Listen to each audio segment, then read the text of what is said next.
The town of Berlin. Country charm at the center of Connecticut. Okay, how we doing, everybody, tonight? Let's call the Tuesday, June 21st, 2016 Town Council meeting to order at 7 p.m. Start with the Pledge of Allegiance. I pledge allegiance to the flag of the United States of America and to the republic for which it stands, one nation, under God, indivisible, with liberty and justice for all. Thank you. Roll call. Kate. Councilor Campanelli? Here. Councilor Evans? Here. Mayor Krasinski? Here. Councilor Luddy? Councilor Payanessa? Here. Councilor Rochette? Here. Councilor Russell? Here. Mayor, you have a quorum. Thank you. Next on the agenda is the Roll call. audience of citizens. I mean, Oh, the roll audience call. of Oh, no, we already Audience of did. Audience of Don't I don't know confuse what me it's now. Roll call. Audience of citizens, I'm sorry. We have one person signed up, so we will call that person first, and then if anyone else wishes to speak, they certainly will have the floor. So, John O'Brien, come to the podium, please. John, if you could state your address. John O'Brien, 12 Vineyard Drive, Berlin. Can you hear me? I guess so. Okay, I'm going to suggest not to accept the suspense list, agenda item 5. As a Berlin taxpayer for 39 years and a Berlin constable, I have not yet received a tax collection warrant to serve. I have asked for some tax warrants. I was told not till November 2016. Now I see there are taxes owed as far back as 2013 or $126,928.79. I did not see any real estate taxes on that list. Why are they not on that list? Is there any real estate taxes owed to the town of Berlin? And a dollar amount. Berlin has 7 appointed tax-paying constables, in which 4 receive no tax warrants. I am one of them. Only 3 constables receive personal property tax warrants only. I strongly suggest our town council look into this matter or a possible audit of the tax office on where our tax dollars are going. I have a copy to give to the council.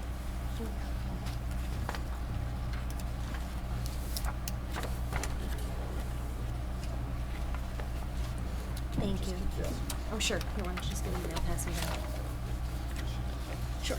Thank you. There you go.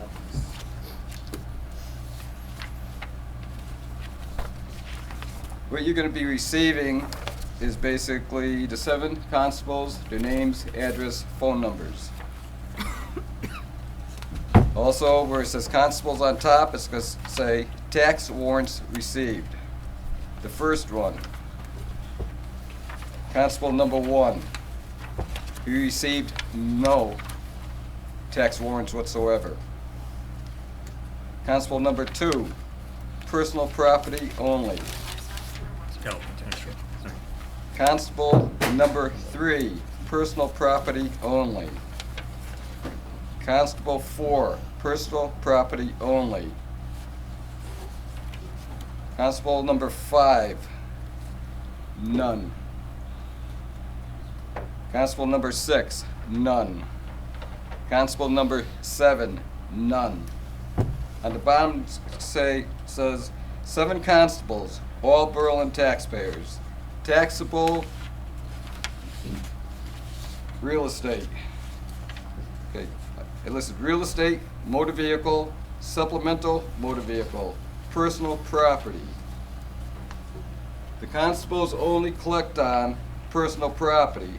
I'd like to know who collects on the supplemental motor vehicle that the constables that live in this town pay taxes. I want to know who pays the motor vehicle taxes, who it's given to.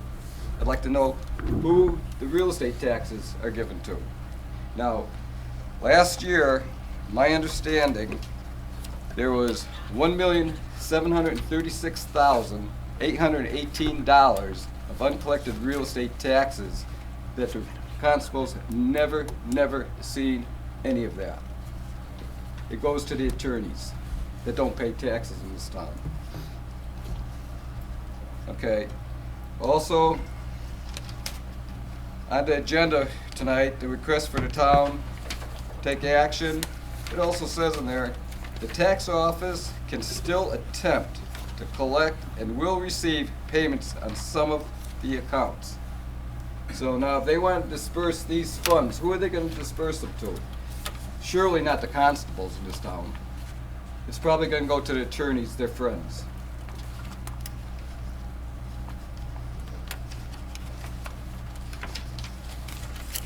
And that's about it for now, if there's any questions. Okay, thank you, Mr. O'Brien. Do you have any questions? Or, okay, thank you.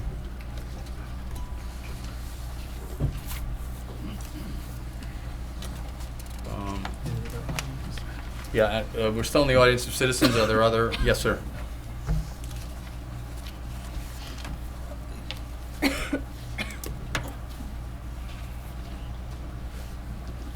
Robert Dacey, 34 Magnolia Lane, East Berlin. Welcome. Mr. Mayor, I just have a couple of questions. One, basically a statement. On item 9 under new business, which the police department, I Yep. hope this moves forward tonight to the next stage. We've been through enough on this thing. Back when we talked about the police department in the original discussions, it was agreed upon at that time of $15 million roughly. And we're going back now, what, 5, 6 years? 4 years, 5 years. Anyway, we talked about $15 million being acceptable to Mr. Evans, who was the only one on the council at the time. Rachel was also on the council. The rest of you were not.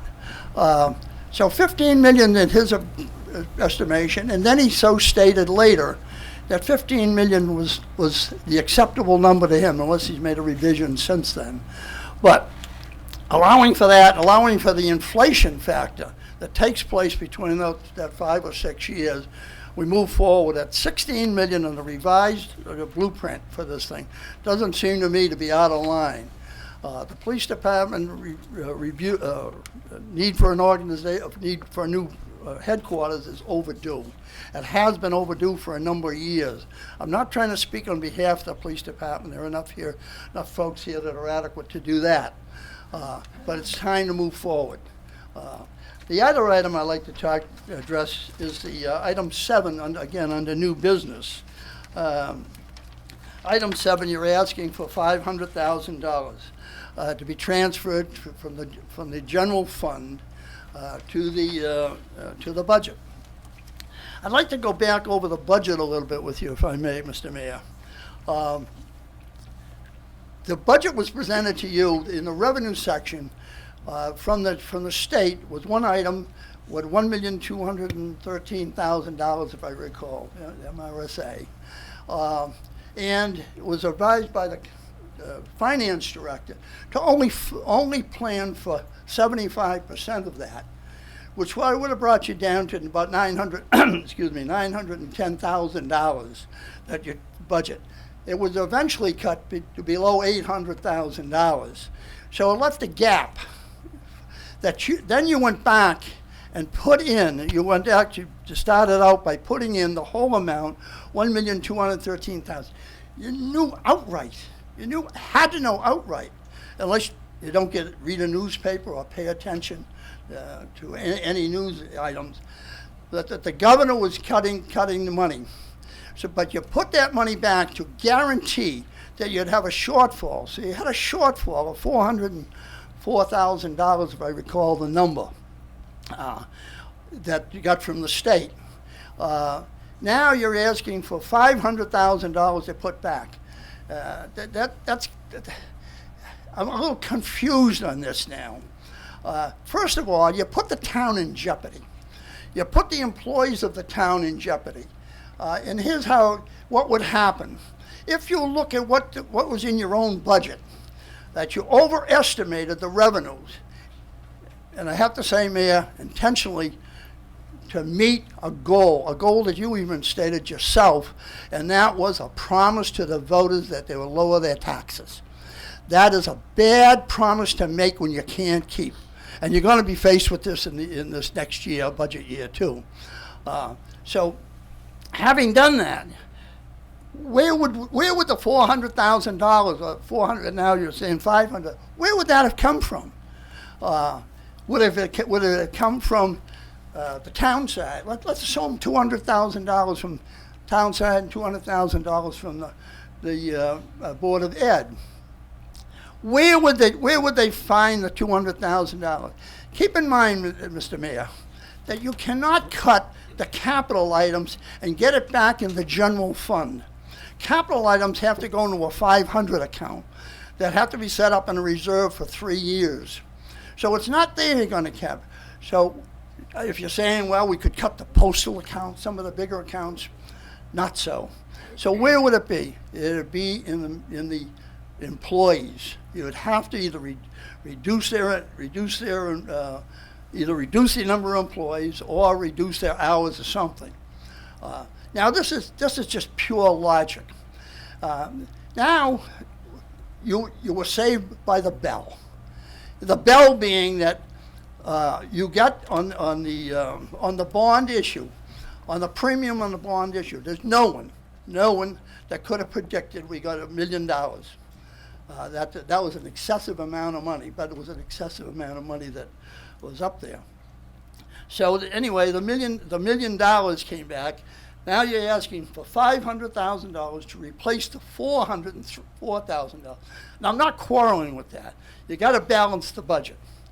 But the next question is $88,000 going to go back to the Board of Ed to replace the transportation amount that was cut by the state? They cut $88,000. $303,000 was cut out of MRSA. Am I saying that right? MRSA. And then those other sundry items there. Is the $88,000 going back into the Board of Education for transportation? If not, please state so. If they are, that's fine. I'm not quarreling with the amount of money, and I know the rules on how the money comes about, and where it goes back to from the premium. But next year you're going to be in the same boat. As I told you, as I said at the public hearing, I said that you should look at the capital expenses. You sidetracked $700 and something thousand in capital expenses. This is equipment you're going to need. You're going to have to replace trucks and et cetera, et cetera. You're going to have to double down on that next year and take more out of capital and put the town in a very awkward position. Basically, that's it, Mayor. But I would like the question answered.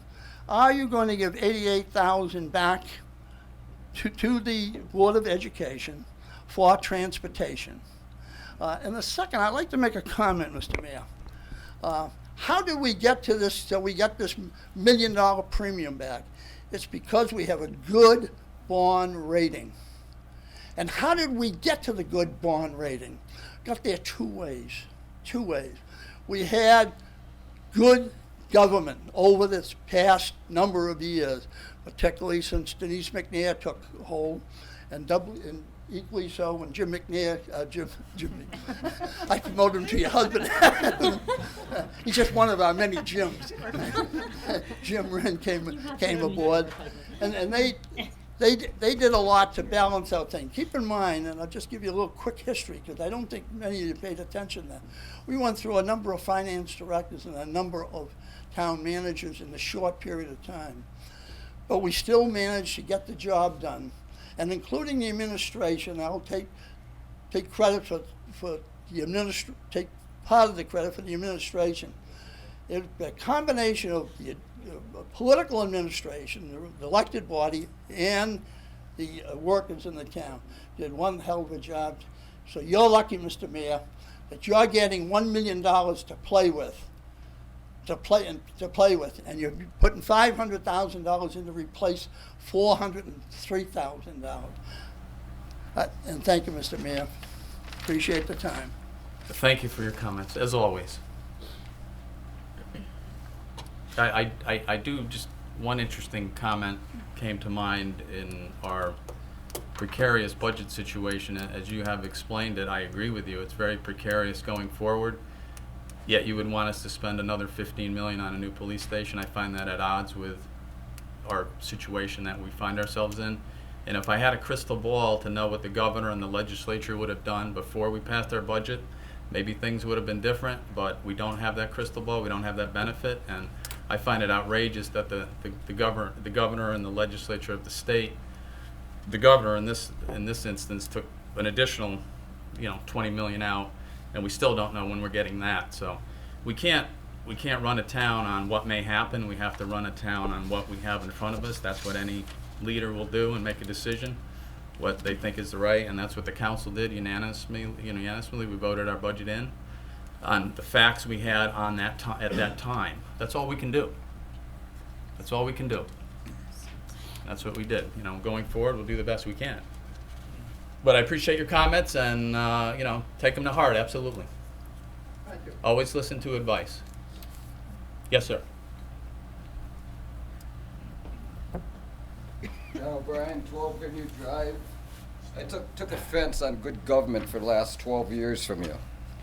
Now when I look at a piece of paper in 2014, the old Tyvek building, when our town government back then waived $180,000 of back taxes, hard-earning wages taxpayers paid, could have paid for 3 police officer salaries probably for a year, and they waived it.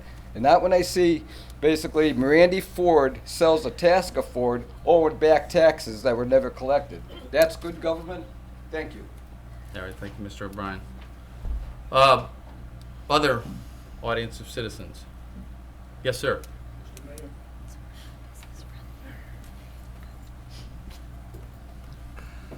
I'm going to take my glasses off so I can see you people. Awesome. I just had a cataract done.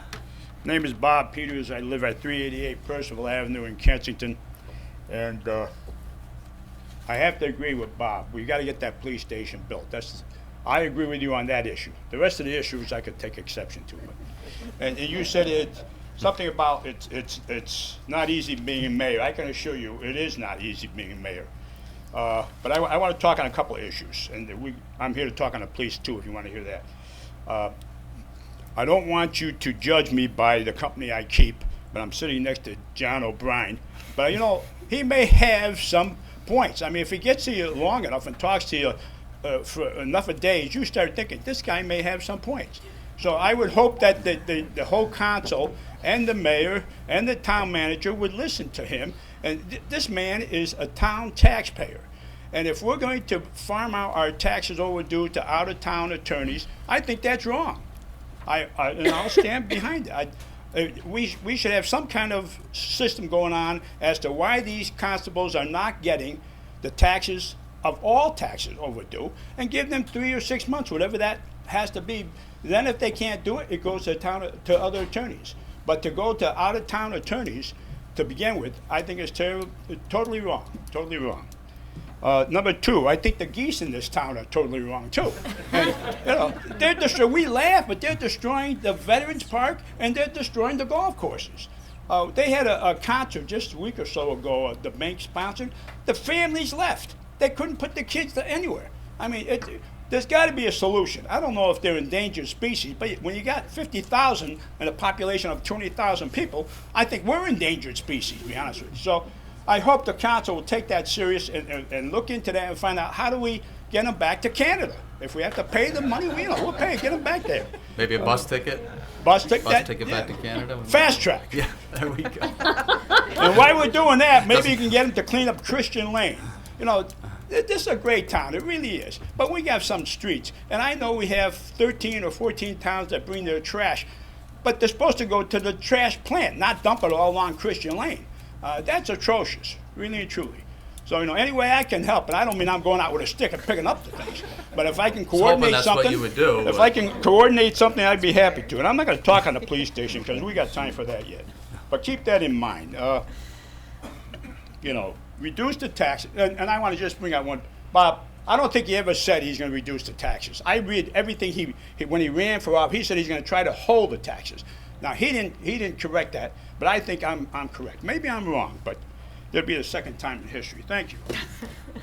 Thank you, was the Mr. first? Peters. I'm not going to tell you. Taking copious notes on that. We do listen to our taxpayers. That's why we have an audience of citizens. So all comments are definitely welcome and are taken seriously. Anybody else? Yes, sir.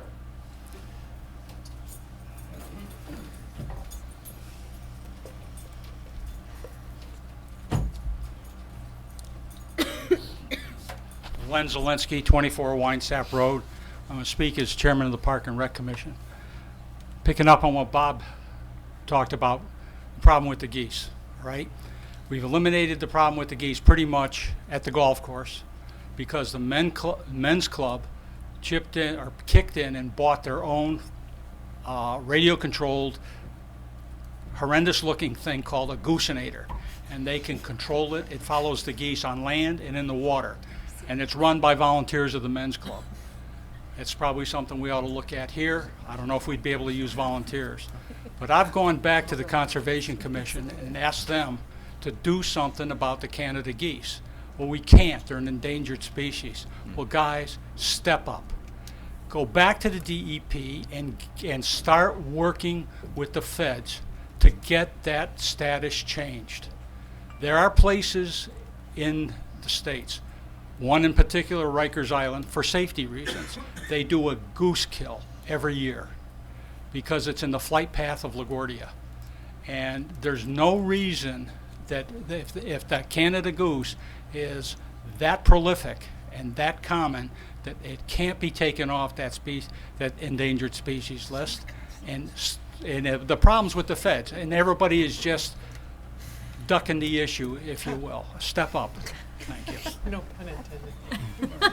I hope the residents of Rikers Island, or at least the facility there, don't eliminate the geese. But They eat well for a few months. They might. That might be it. Well, that if that's I have noted that problem over there. So yeah, maybe we can work on what is that for my notes? The goosenator. All right, we'll look into that. I'm afraid of what that really means, but that's okay. We'll check into it and see. We don't want to destroy our nice park that the veterans have put so much time and effort into. Next, audience of citizens. Yes, anyone else? Please, ma'am.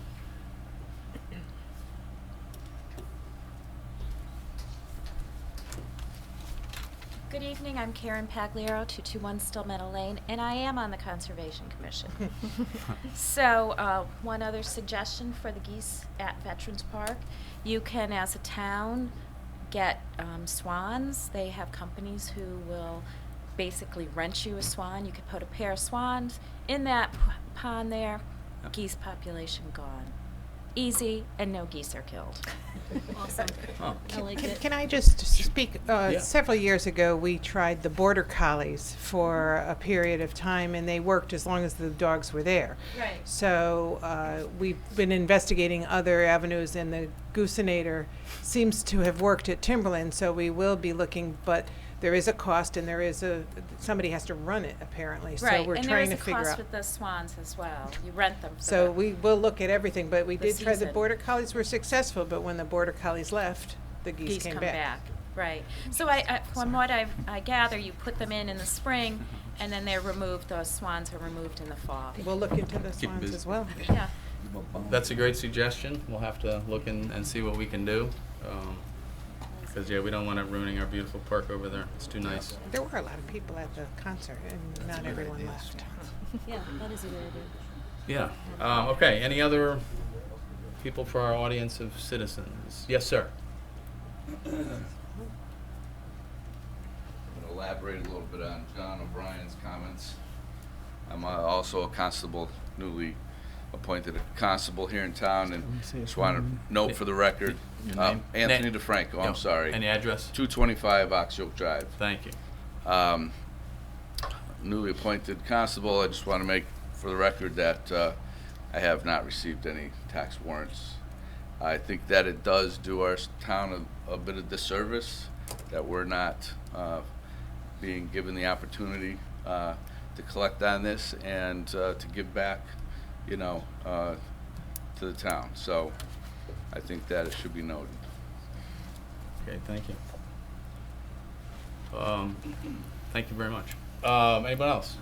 Audience of citizens, going once, going twice. Okay, we're gonna close the audience of citizens. Thank you for all coming forward. I really am glad to see everybody here. I'm glad to see people coming up and talking to us. That's what we all want to hear. You know, many nights at the audience of citizens we hear crickets, and I'd rather have people talking to us and asking questions and having us look into various issues that we may or may not be aware of. So it's a great exchange of thoughts. I appreciate everybody's thoughts on what we talked about. But before we move to our consent agenda, I know it's really not on the agenda, but I'm gonna take some liberty with it. I wanted to recognize, because I don't think, you know, we always seem to recognize the negative and not the positive, unfortunately, with our town and our town employees. Not all the time, but many times. So there's some town employees I just wanted to recognize tonight. A couple of them are in the building department. And the building department, you know, has been through some tremendous changes in the last year. We have obviously our new building official, Frank Van Lintner. Frank comes from a construction background and has done a good job developing rapport with the builders. He started in December of 2013 as a part-time assistant official. He worked for almost 2 years, and then when the former building official retires, he was hired as his replacement. Frank has been very conscientious about making sure the permits are pulled for all needed jobs, and that the projected cost of construction is consistent with the norm for our area of Connecticut. He's been working very hard to redefine the building department and making it more customer friendly, and by his 25 years as a builder, he understands both sides of any issues. With the sudden retirement of the previous building official, the hiring of a new building official, and then the hiring of a new part-time inspector, Julia Benjamin, has helped keep the department running smoothly. Both she and Frank have sacrificed their personal schedules to keep the office up and running with limited staff. Juliet has been with the department for over 30 years. Frank is always ready to include praises for Juliet regarding the improvements that have been made thus far, stating she is the first point of contact, and builders know that and respect her. Just last week, just some figures, over $50,000 in permit fees were submitted to the town from the new Acura dealership. This was a great team effort by the town, the economic development, assisted by Mr. Orensini in locating a spot in Berlin, on the Berlin Turnpike. And then obviously the Planning and Zoning Commission amended the regulations to allow the use and then approved the site plan. So I think all of this is very positive. I know the revenues were up by 12% as far as the permit valuations, so they were 129% over projection. So I think that's great for the two employees. If you would just come up, I'd like to shake your hands and congratulate you on a job well done. I'm sorry I don't have a plaque to give you or anything, but public recognition is great.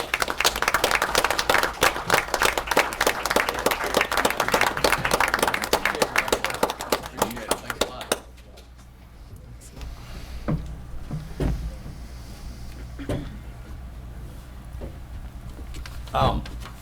One last town employee. Since we're talking about town employees, I do have a plaque on this one that was given to our finance director, Jim Wren.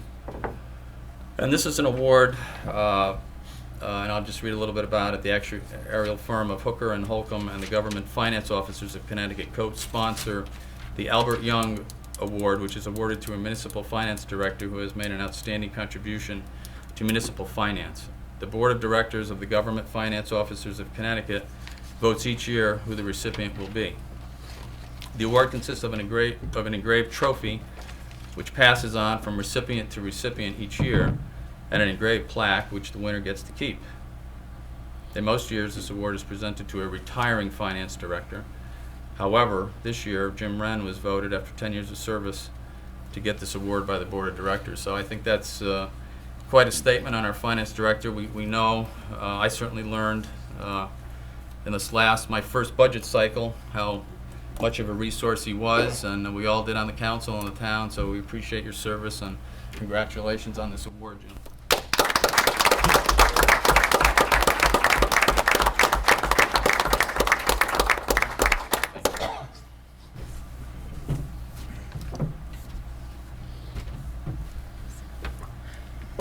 Okay.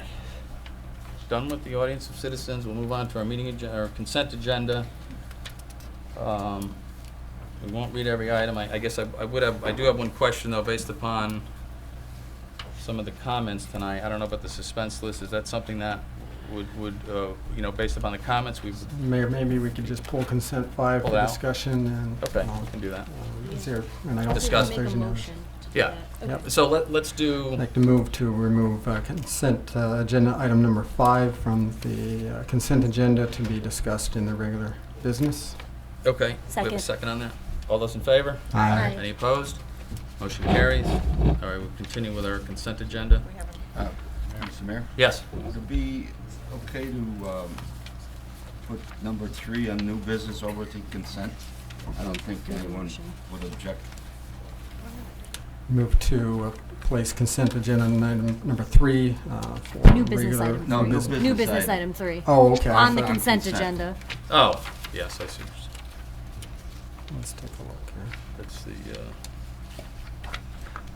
Yeah, I'd like to move agenda item number 3 to be part of the consent agenda. Second. all those in favor? Aye. Any opposed? All right, so moved. Okay, so if we could move for the consent agenda? Yep, I move to approve the consent agenda item numbers 1, 2, 3, and 4, and the new business item agenda number 3. Second on that? Second. All those in favor? Aye. Any opposed? Okay, motion carries. So where did we move 5? Do we want to put it, We'll discuss it next, Mayor. All right. The recommendation. so let's move on to our, Correct. And let's add this one other one before we go into that too. what do we got? Move to add, I got it. The agenda item with the subject Berlin American Legion Baseball to sell food and beverage 2016 Yes. season to consent agenda. The consent. We already No, voted to we consent did agenda. that. We'll just have to do it. Oh, you're right. Thank you. Right. I already had the number on it, so move to put the agenda item to agenda item number 12 with the subject Berlin American Legion Baseball to sell food and beverages 2016 season. Okay, second on that? Second. All those in favor? Aye. Opposed? Okay, motion carries. And what are we doing now? This is 5. Where are we You have to going? make a motion to add. We're gonna add 5, right? Make a motion to add 5? No. No, I already did that. You did? We took it off the consent agenda. Yeah, we didn't put it anywhere though, I right? moved it to regular It would be moved over to regular. at the beginning. In the beginning, we'll make it after the public hearings? Yes. Okay, that's what we'll do with 5. There. Okay, on to our public hearings. Tonight, we have a couple public hearings before we get to the rest of the agenda. So, the first public hearing held today, June 21st, 2016. I hereby convene the public hearing for the $350,000 high school generator appropriation and bond ordinance. The ordinance, which is the subject of this public hearing, is available to the public and may be obtained at this meeting from the town clerk. First of all, I'm going to take a motion and a second to read the title of the following proposed ordinance and to waive the reading of the remainder of the ordinance, incorporating its full text into the minutes of the meeting. I move to read the title of the following of the proposed ordinance and to waive the reading of the remainder of the ordinance, incorporating the full text into the minutes of this meeting. We have a second on that? Second. All those in favor? Aye. Any opposed? All right, the motion passes. So now we have an ordinance appropriating $350,000 for the Berlin High School emergency generator. This would be authorizing the issue of $350,000 bonds of the town to meet said appropriation, and pending the issuance thereof, the making of temporary borrowing for such purpose. This is a public hearing, ladies and gentlemen, so if anybody has any comments on this appropriation for the school generator, now is your time to speak. All right, seeing no one, I will call, no one from the public, I will call the public hearing closed.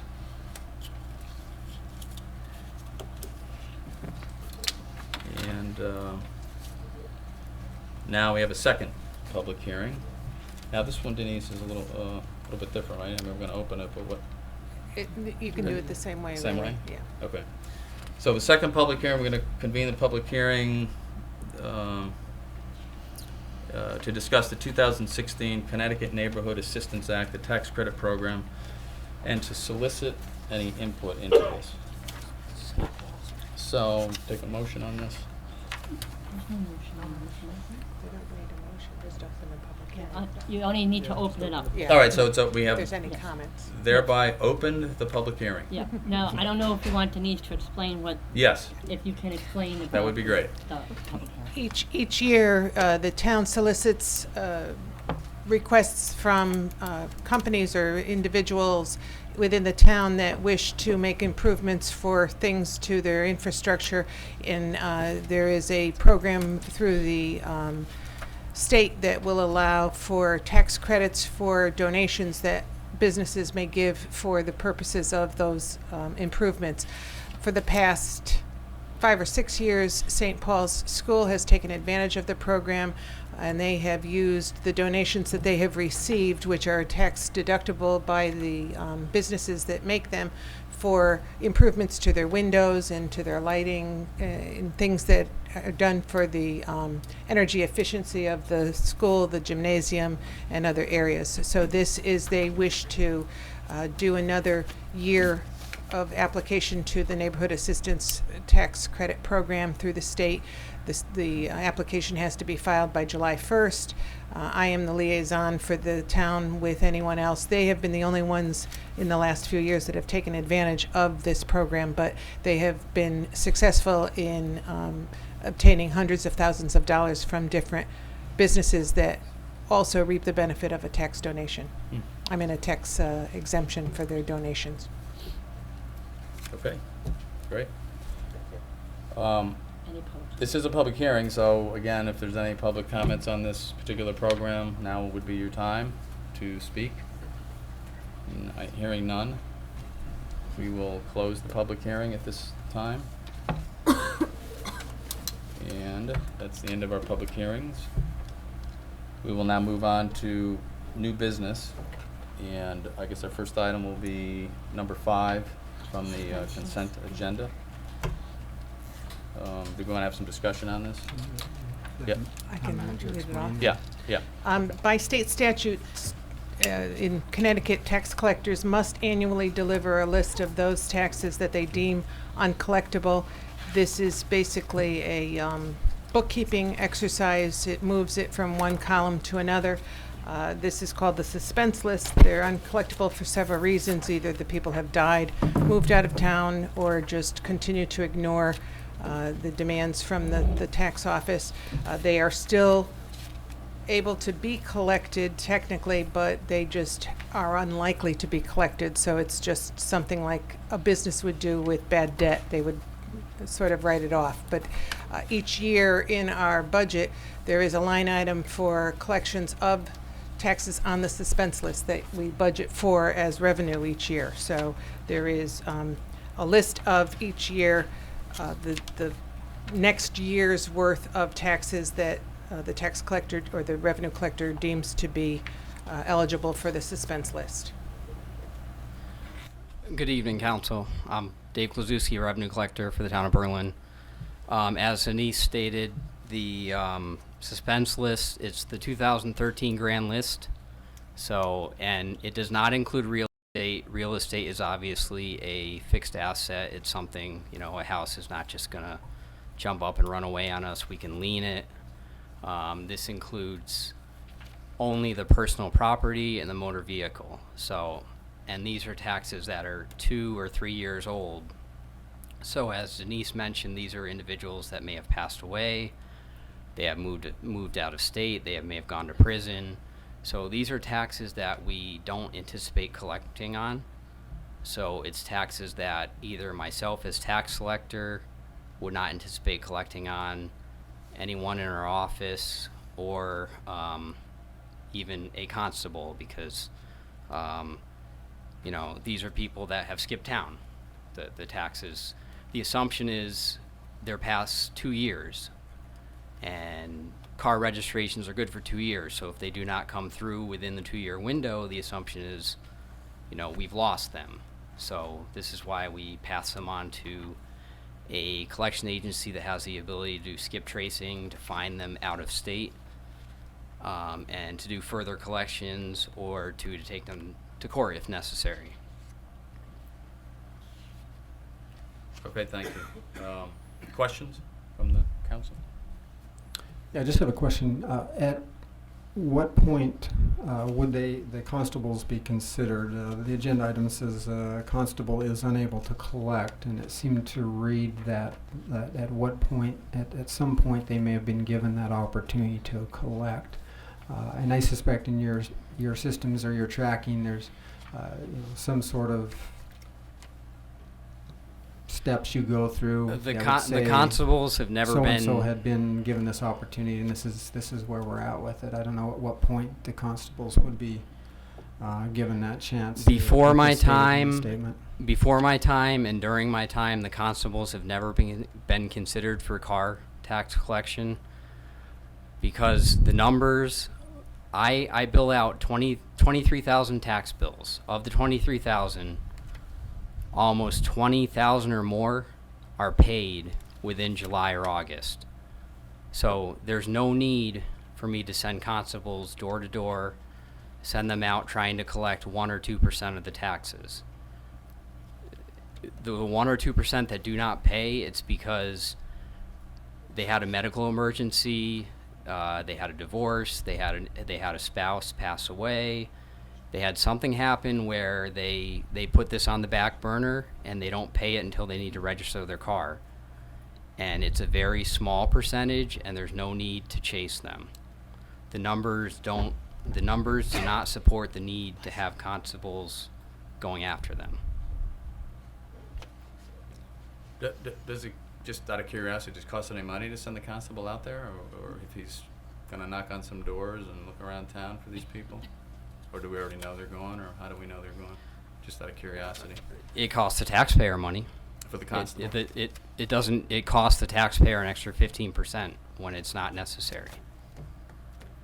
The constable by law charges 15%, and it's really not necessary because we collect 98% of the taxes right off the bat, so it's not necessary. The taxpayer pays the 15% extra. Exactly. The delinquent taxpayer. Correct. Okay. Well, maybe they deserve to get charged an extra 15% for not paying. I can speak to, prior to David, since I was the tax collector for many years, each fall after July and August, when the majority of the monies were paid, the constables were used, and are still used, I believe, for the attempts to collect on personal property, the taxes that businesses pay, not the personal property motor vehicle taxes, but the personal property business taxes that the businesses pay on their personal property, the typewriters, machines, things like that. Fixtures. So fixtures, those things that are, there's only about 1,000 and that's very different because a personal property tax, it doesn't have the hold like a motor vehicle tax. It has the hold. If you wanna register your car, you can't if you owe taxes. So there's nothing more powerful than that. With personal property taxes, it's a very small amount. We go from 1,200 accounts to maybe 50 delinquent accounts. I have 1 or 2 constables that I use to collect on those because there's no mechanism in place such as a hold at the DMV, if the town wants to really get tough on collecting personal property, it's expensive. We'd have to pay money to seize the equipment, store the equipment. So that's why we use constables for personal property. But again, it's a very, very small number. And the motor vehicle is a small number too. But the motor vehicle, we have the hold at the DMV. So it's not necessary to pursue, because the 2,000 people that are left that didn't pay, they pay us within 2 years. So there's no need to hassle them or harass them. Okay. Questions? Yes. Yeah, just to follow up on that, you said that to your point then, but you said this is the 2013 motor vehicle and personal property? Correct. So they moved a suspense list. They were due in July of 2014. Okay. So we're about 2 years out. And so is there a point then the constables would be given that opportunity to work with these at a certain point? No, because they'd be given to the collection agency, because these individuals, if they haven't come to our office within 2 years, it's almost like as if they've skipped town. And when we give it to a collection agency, they have the ability to do skip tracing. They can find them out of town, out of state. They can file a judgment. They can take them to court. And with today's technology, I just send a list to the agency. It's not a manual process. It's very simple. And then just like our software system, when I send the list to them, within their system, they can monitor these people to see whether or not they're making partial payments, whether or not they're making any payments. They can track it just like our system can. With a constable, I'm just giving them a list. It's very manual. It's archaic. It's going to cause errors. It's going to cause more time into my office than we need.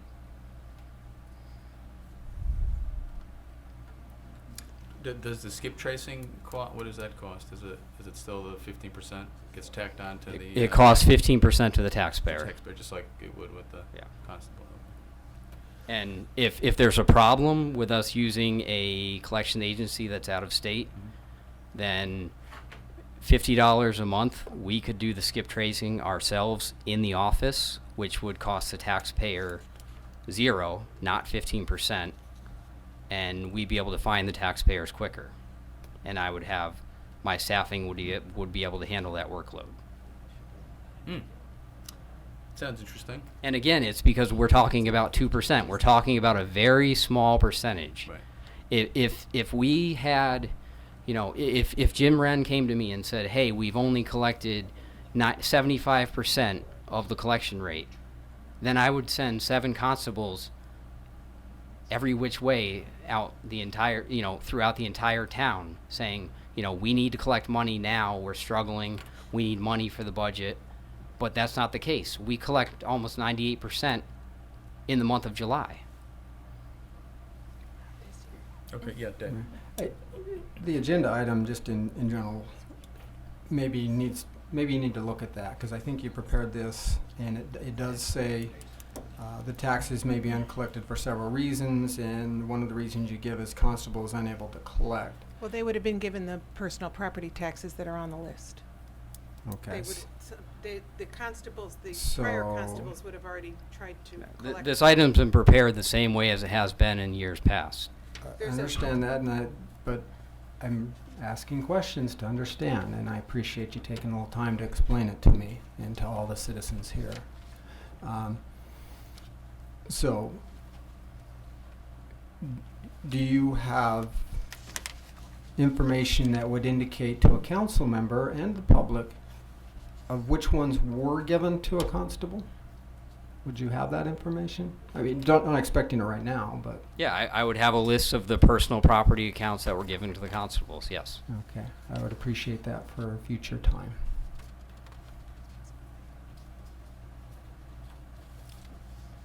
Okay. Any other questions, comments? It's not a public. Okay, so what's... Move to accept the suspense list as presented. Second on that? Second. All those in favor? Aye. Any opposed? All right, thank you. Motion carries.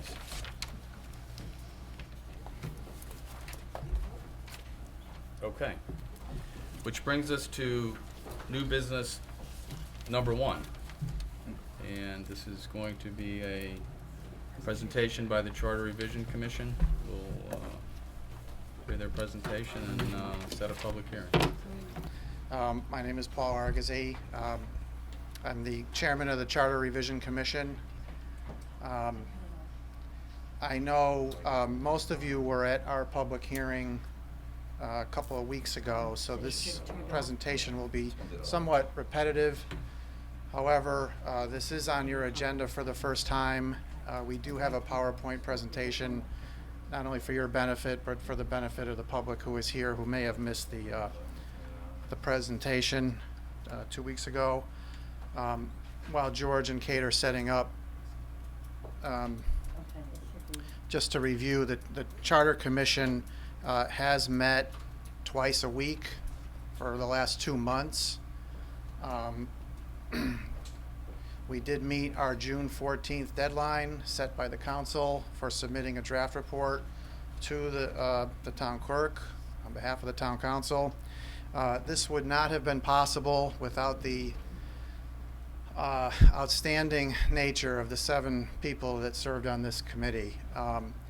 I have been involved in town government now for, about 20 years, and I don't think I've ever served with a finer group of people, a more diverse group of people who brought different ideas, invigorating debate to the table every single night. And I believe our product here, which we're going to go over tonight, represents that. So I'd like to, first of all, thank the 6 other members of the Charter Revision Commission. Okay, we have an agenda. We can skip right over to why Charter Revision. The last time the town of Berlin amended its charter was in 2002. That charter revision made 5 changes to the charter. We reduced the number of town council members from 9 to 7. We allowed for an automatic budget referendum every year, which we did not have before. We allowed for referenda on bonding ordinances. We changed the zoning board of appeals from elected to appointed, and we made several different less important changes, which were numerous. Our Charter Revision Commission attempted to incorporate the strongest elements of the 1973 Charter and the 1994 Charter. Now, for those of you who may not have lived in town very long, for many years Berlin operated under state statute without a charter. We had the selectman form of government with a 3-member board of selectmen, including a first selectman, a board of finance, and a town meeting, which was the legislative body of the town. In 1973, all of that was incorporated into our first charter, which looked like this.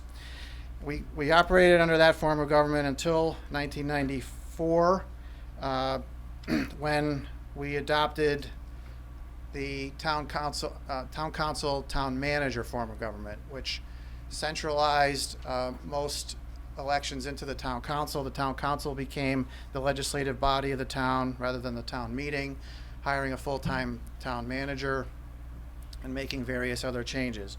So 1994 charter, which we are still operating under.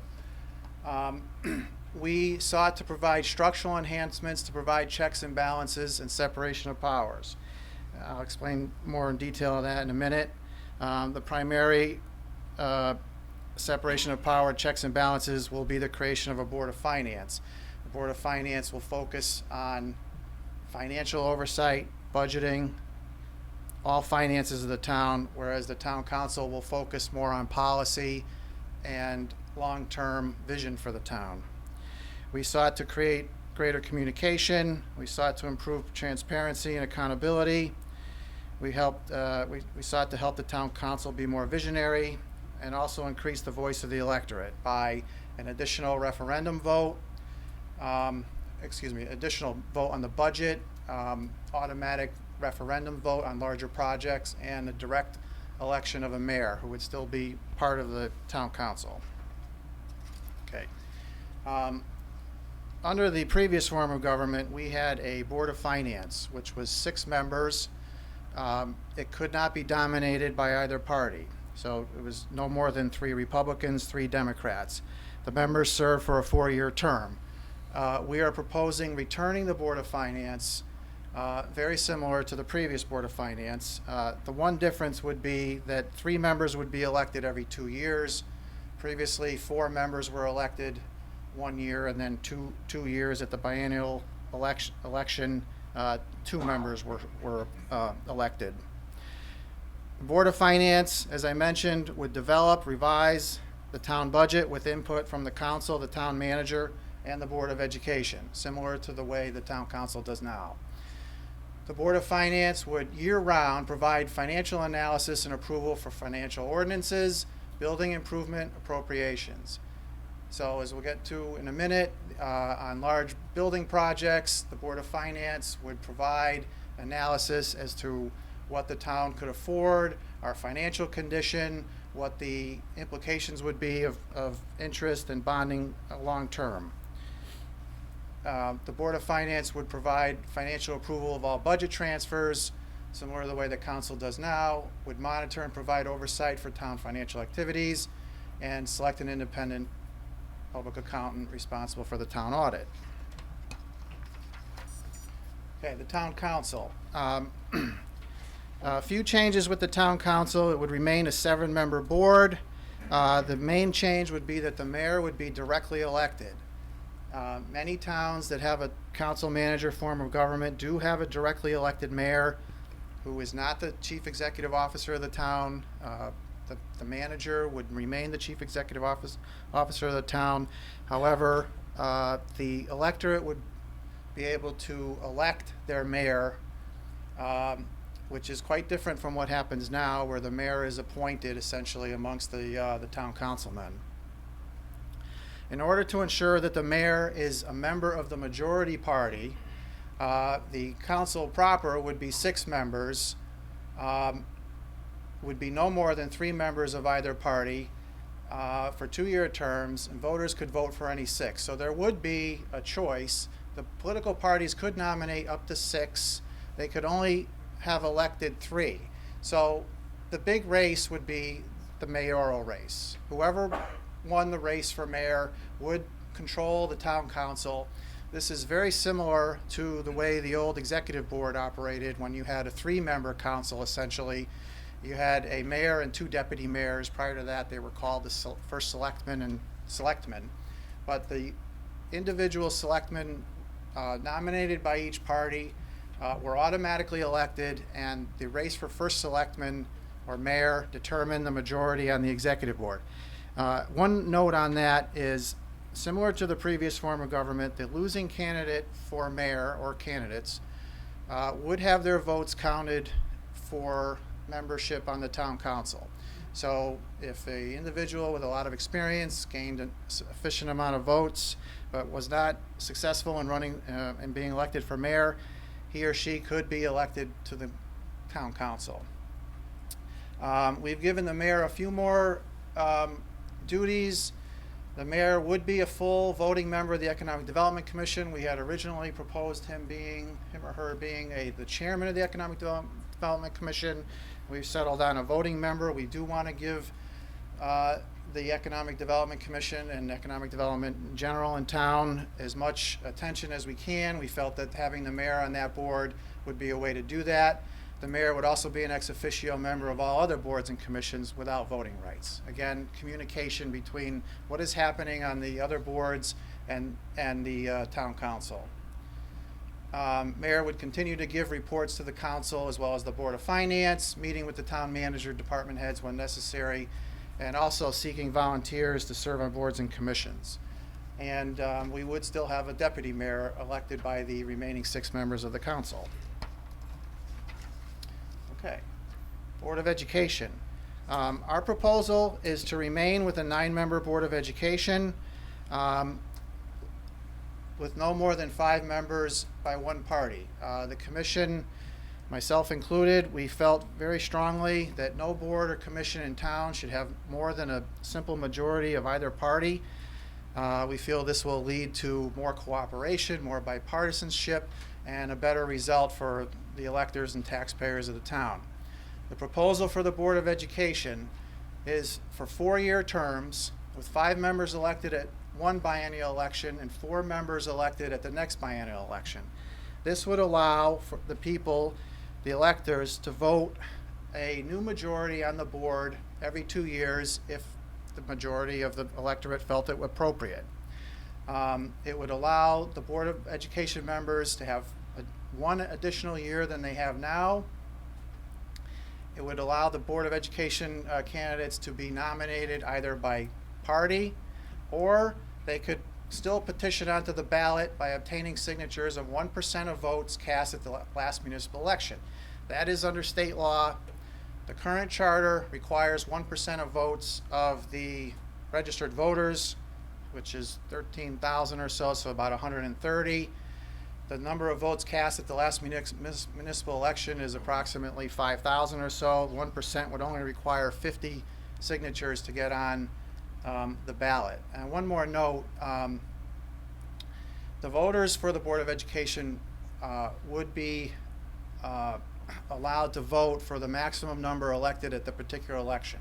So I know this is a little confusing, but at an election where you had 5 members being elected, the voters could vote for 5 members. That would mean that the political parties could nominate up to 5 candidates for those 5 seats, even though in any particular year they may be able only to have elected 3 or 2, depending on how the numbers fall with minority representation. But there would be an opportunity to run more people than there are seats available, and that would give the public the chance to elect all the members, or at least vote for all the members elected at any particular election.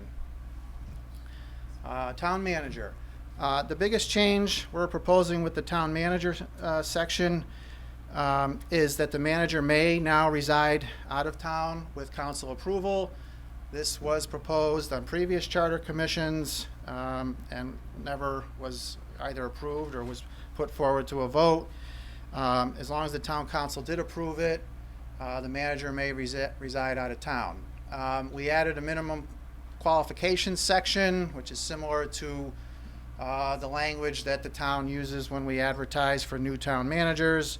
We've increased the authority of the town manager to approve contracts and waive sealed bids from $10,000 to $25,000. That has been requested by, I think, every town manager we've ever had, and for some reason it never got into, never was amended. We all thought that that was time to do that. Clarifies that the manager may remove department heads with or without cause. We rewrote some of the sections regarding interim, temporary, and acting managers. There was a lot of inconsistent language. Just so everybody knows, an interim manager is a manager that serves for up to 180 days while we are between managers. A temporary manager is a person appointed by the current manager to serve in his or her absence for a weekend or a week or so, up to 30 days. And an acting manager is when the manager is out on sick leave or some type of leave of absence, and the acting manager would serve over 30 days. It also puts a little bit more burden on the manager to recruit and advertise for prospective members of boards and commissions. And speaking of which, the regulatory boards. The commission is proposing 4 regulatory boards. Right now we have 3. We have Planning and Zoning as one board. We have the Zoning Board of Appeals, and we have the Inland Wetlands and Watercourses Commission. We are proposing to separate the Planning Commission and the Zoning Commission, which was the way Berlin did it for many, many years under the 1973 charter.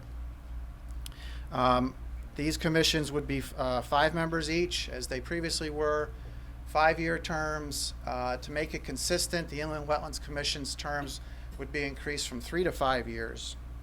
And we are proposing term limits only on these boards, none of the other boards, elective or appointive.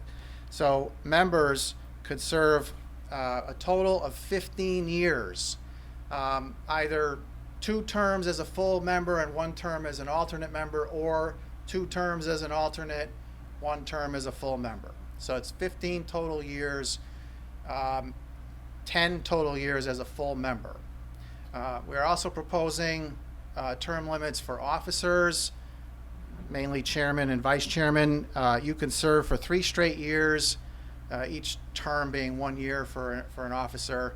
And then you'd have to serve either as a non-officer for 3 years or in another office for 3 years before you could go back to serving in that same office. So, for example, you could serve, an individual could serve for 3 years as a vice chairman and then 3 years as a chairman of the board. That would be, 6 years, and then 3 years off, and then could go back as to chairman or vice chairman. And these term limits would be prospective only. It would not affect current members of these boards and their past service. Okay, the process, annual town budget. The Board of Finance would take over much of the duties of the town council, similar to the way the Board of Finance did under the 1973 charter. Would develop the annual budget, approve all budget transfers. Once the Board of Finance recommended a budget, the town council must still approve the budget to send to referendum. If the town council did not approve of the Board of Finance budget, there would be a joint meeting of the town council and the Board of Finance, which is 13 members.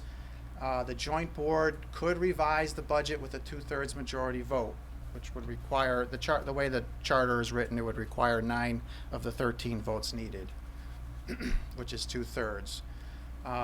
For our budget referendum, as everyone knows, right now we have 1 referendum. If the budget is defeated, the council simply can adopt any budget it wants. What we are proposing is an additional referendum vote. The vote on the budget would, for the first time, separate the vote on town and the school budgets, so you would vote twice, once for the general government budget and once for the school department budget. There would be an advisory question for both budgets. This has been done in the past sporadically by a few councils.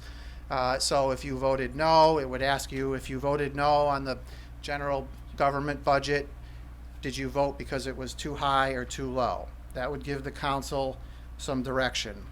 If either budget is defeated at referendum, a second referendum would be held 4 weeks later.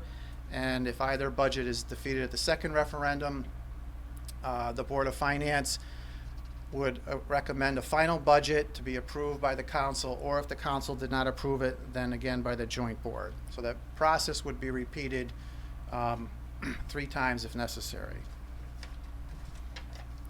Okay, let's move to bonding. Bonding is the way the town appropriates, borrows money for major projects, schools, buildings, police station, for example. As with the current charter, the town council would decide what projects to proceed with. So the policy decision as to what to do and what not to do, whether to go forward with a police station or not, whether to build a new high school or renovate the old one, that would still be decided by the legislative body, the town council members. However, the Board of Finance would then provide the financial analysis necessary and decide an appropriate amount to spend. This is similar to the way the government worked previously. Once the Board of Finance recommends an amount, the town council must still approve the bond amount. So the town council would still have the final say. If the town council did not approve, then the joint board would meet, and similar to the budget, the joint board could increase or decrease the bond amount with a 2/3 majority vote. We've added an automatic referendum for any bonding over $5 million. And if a bond is less than $5 million, it can still go to referendum if there is a petition filed with 3% of the electorate, similar to the way we have now. And we also added a provision that if the council wants to send it to automatic referendum, it can do that. We made some clarifications in the section on the Public Building Commission. We actually spent a lot of time on this. We rewrote some of the language to clarify the routing process of a statement of need. A statement of need is when a department or a a board, so let's say the Board of Education feels that they need a renovation to a building or a new building, they send a statement of need to the legislative body, the council, and then the council takes it from there. So the council, if they voted to send it to the Public Building Commission, the council would, for the first time, have to include an initial appropriation.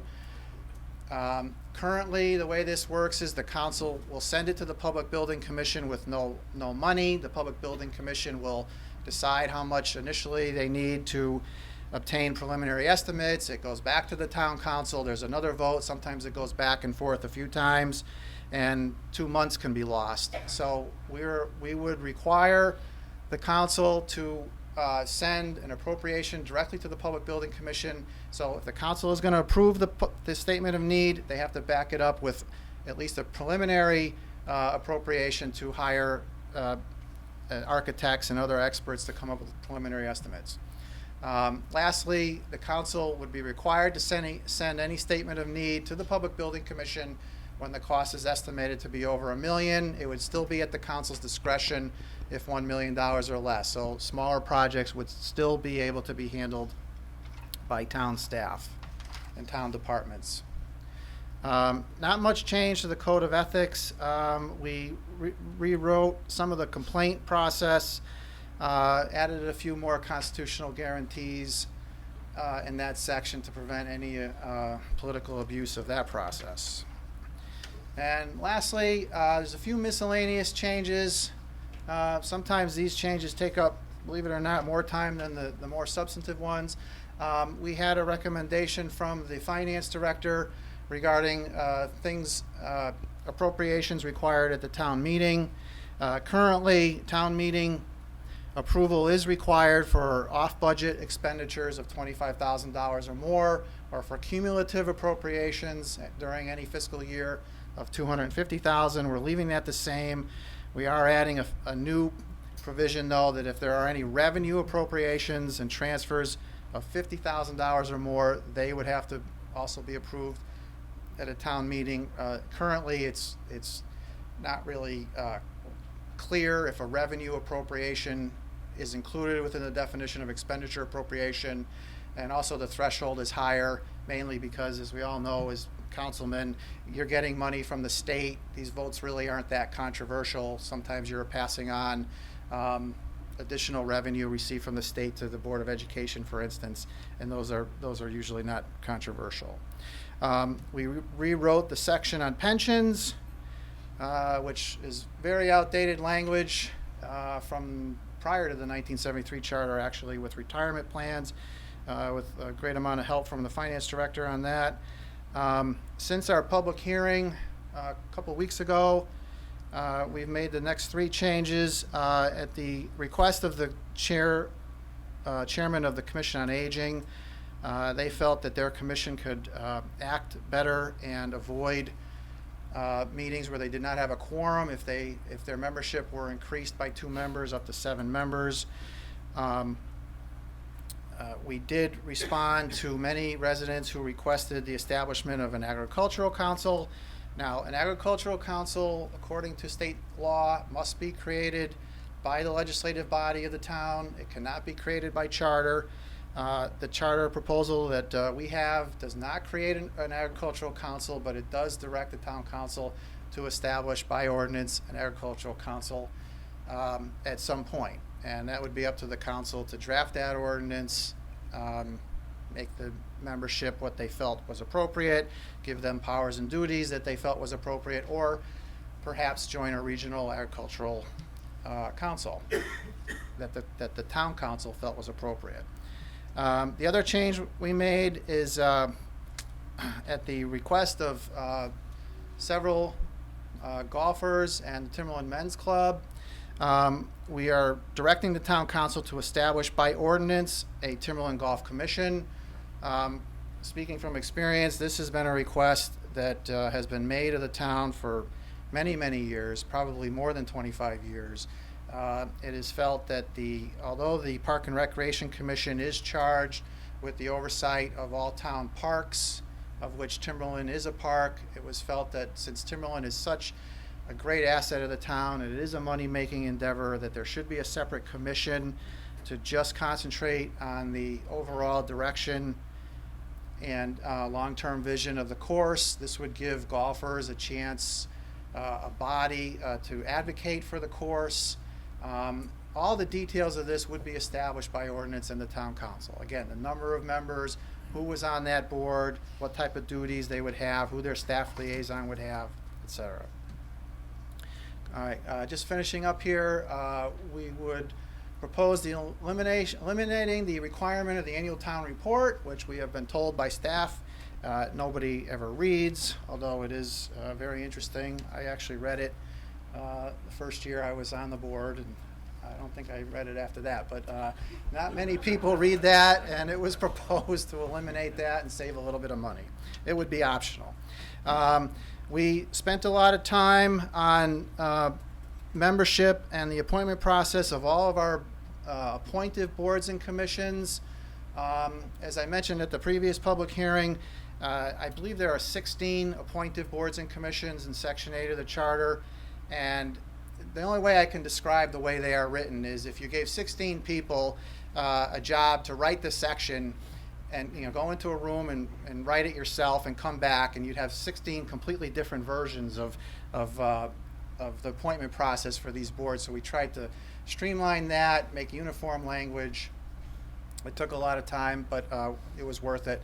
We also added a provision that requires new commission members to be provided with town documents, such as the town charter, the town plan of conservation and development, the relevant codes, so the planning regulations, the zoning regulations, and also relevant sections of the town state statute, relevant to what their particular board is. We're also encouraging additional education in support of their duties. And that is the end of the formal presentation. We'll be happy to answer any questions. At this time, there is a public hearing that the council is going to set. I know I will be available at that public hearing for answers to questions at that point. There are several members here of our Charter Revision Commission. Okay, so we've agreed to have a few questions. If either I would certainly allow anybody from the public if they had a question, a quick question, that's fine, and then I will turn to the council. Anybody have a quick question in the audience, or would you like to save it for the public hearing? I guess you'd like to save it for the public hearing. Okay, great. Turn to my fellow council members. Anybody have a question? Question. Yes. Thank you, Chairman, for your presentation. It was great. Just a couple of questions on some of the larger changes. So first with Board of Finance. Going back and looking at why that was dissolved with the 1994 budget, just if you could provide a little history around that. Was it not working? Was there an issue with people? Sir, I don't know what the issue was. So what was not working about it that you think would change now by adding a Board of Finance? Okay, well, in my opinion, it was working, but you have to kind of understand the way charters and governments work in Connecticut. And some of you guys are going to laugh because I bring this up a lot, but when we had the previous form of government, many of the offices were elected, Rachel. So, the town clerk was elected, the tax collector was elected, the Board of Assessors, and the public was able to vote for almost everybody who worked for the town. The council manager form of government is much more centralized. So you don't vote for that many people. You vote for the legislative body here, the council. At that time was nine members. So I believe the framers of the 1994 charter felt that in order to have let's call it a pure council manager form of government, you didn't need the Board of Finance anymore, because the council would make all spending decisions, all policy decisions. It would all be in one. It would be centralized. And again, you're eliminating as many elective boards as you can into one centralized government. Now, I was not really in favor of the switch, so I can't really advocate for why that was done. I do believe, though, that that was a mistake. I believe that the Board of Finance really served this town well, and as a secondary body, a body that could relook at things and reanalyzed things, and perhaps was one step removed from the pressure groups, kept the town growing at a fairly consistent rate. So there was some growth, but it was not inflationary growth. Part of that was the 3-3 dynamic. So I hope I answered your question. You did, thank you. Moving on to the Board of Education, was my understanding, and unfortunately I was not able to be at the public hearing due to some family obligations, but that there was a lot of discussion at the public hearing around the decision to make this a partisan board. And just first, I guess, question on that is, when you went back as a commission, were those comments taken into consideration at all? Yes, they were. We met that night downstairs, late into the night. We considered all the comments that were made. The comments were taken into consideration. We felt strongly, though, a majority of our board felt strongly that in order to provide more transparency and accountability on the Board of Education, you have to give the public an opportunity to change the Board of Education. And right now it is felt that no matter what happens, whether the Board of Education is moving in the right direction or the wrong direction, the public really can't ever change that, because you can only elect 3 members at a time, and it doesn't ever seem to change. The council was very concerned that the Board of Education always votes 9-0. There's almost never any rigorous debate and discussion on, major policy items that have a major effect on taxpayers of the town. There's a lot of reasons why we felt that this is the way to go, and one of them, frankly, is that every single town in the state does it this way. Now, that's not reason of itself to do that, but some of the comments made that night were frankly dismissed, because like for instance, that the teachers are going to quit if we go to this form, or if we change the Board of Education. And in light of the fact that every other town, 168 other towns, do it this way, this can't be that bad. It really cannot. So we felt very strongly we need to change the way the Board of Education is elected. Okay, so I know that it was an issue of accountability with the commission members. And you also mentioned in your presentation that you wanted to make it more bipartisan, although I don't know how by making it partisan it becomes more bipartisan. But my question is, if it was accountability in the fact that they were only electing 3 members at a time, would that be resolved just by having the whole board re-elected every 2 years, just like the council is, without making it partisan? Does that accomplish the same goal? Well, if you recall, that was our initial suggestion, was having the Board of Ed elected every 2 years, just the way the council is, with 2-year terms. Several of the speakers felt that 2-year terms were not enough for the learning curve required of Board of Education members. And there was support for increasing the proposed terms, to 4 years. As you know, they serve 3 years now. So if you go to that model, the next question is, okay, if you have all 9 members elected at once, do you want to give 4-year terms and have no election for 4 years? So if the Board of Education is not going in the right direction and people want to change it, they have to wait then 4 years to have another election for the Board of Education.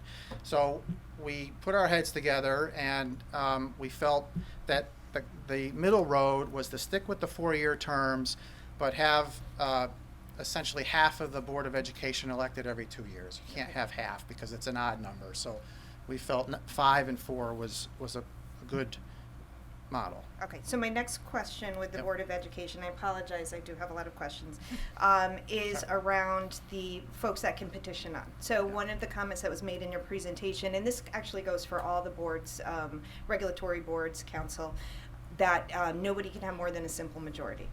So if 5 independents, if it's a year that 5 people are up for election, 5 independents petition on, or let's say 3, or 2, you may have a party that has a supermajority. So is there something in your charter language, if it is truly just a simple majority that you are aiming for with every board, how do you prevent that with independents if they did not run on a party slate?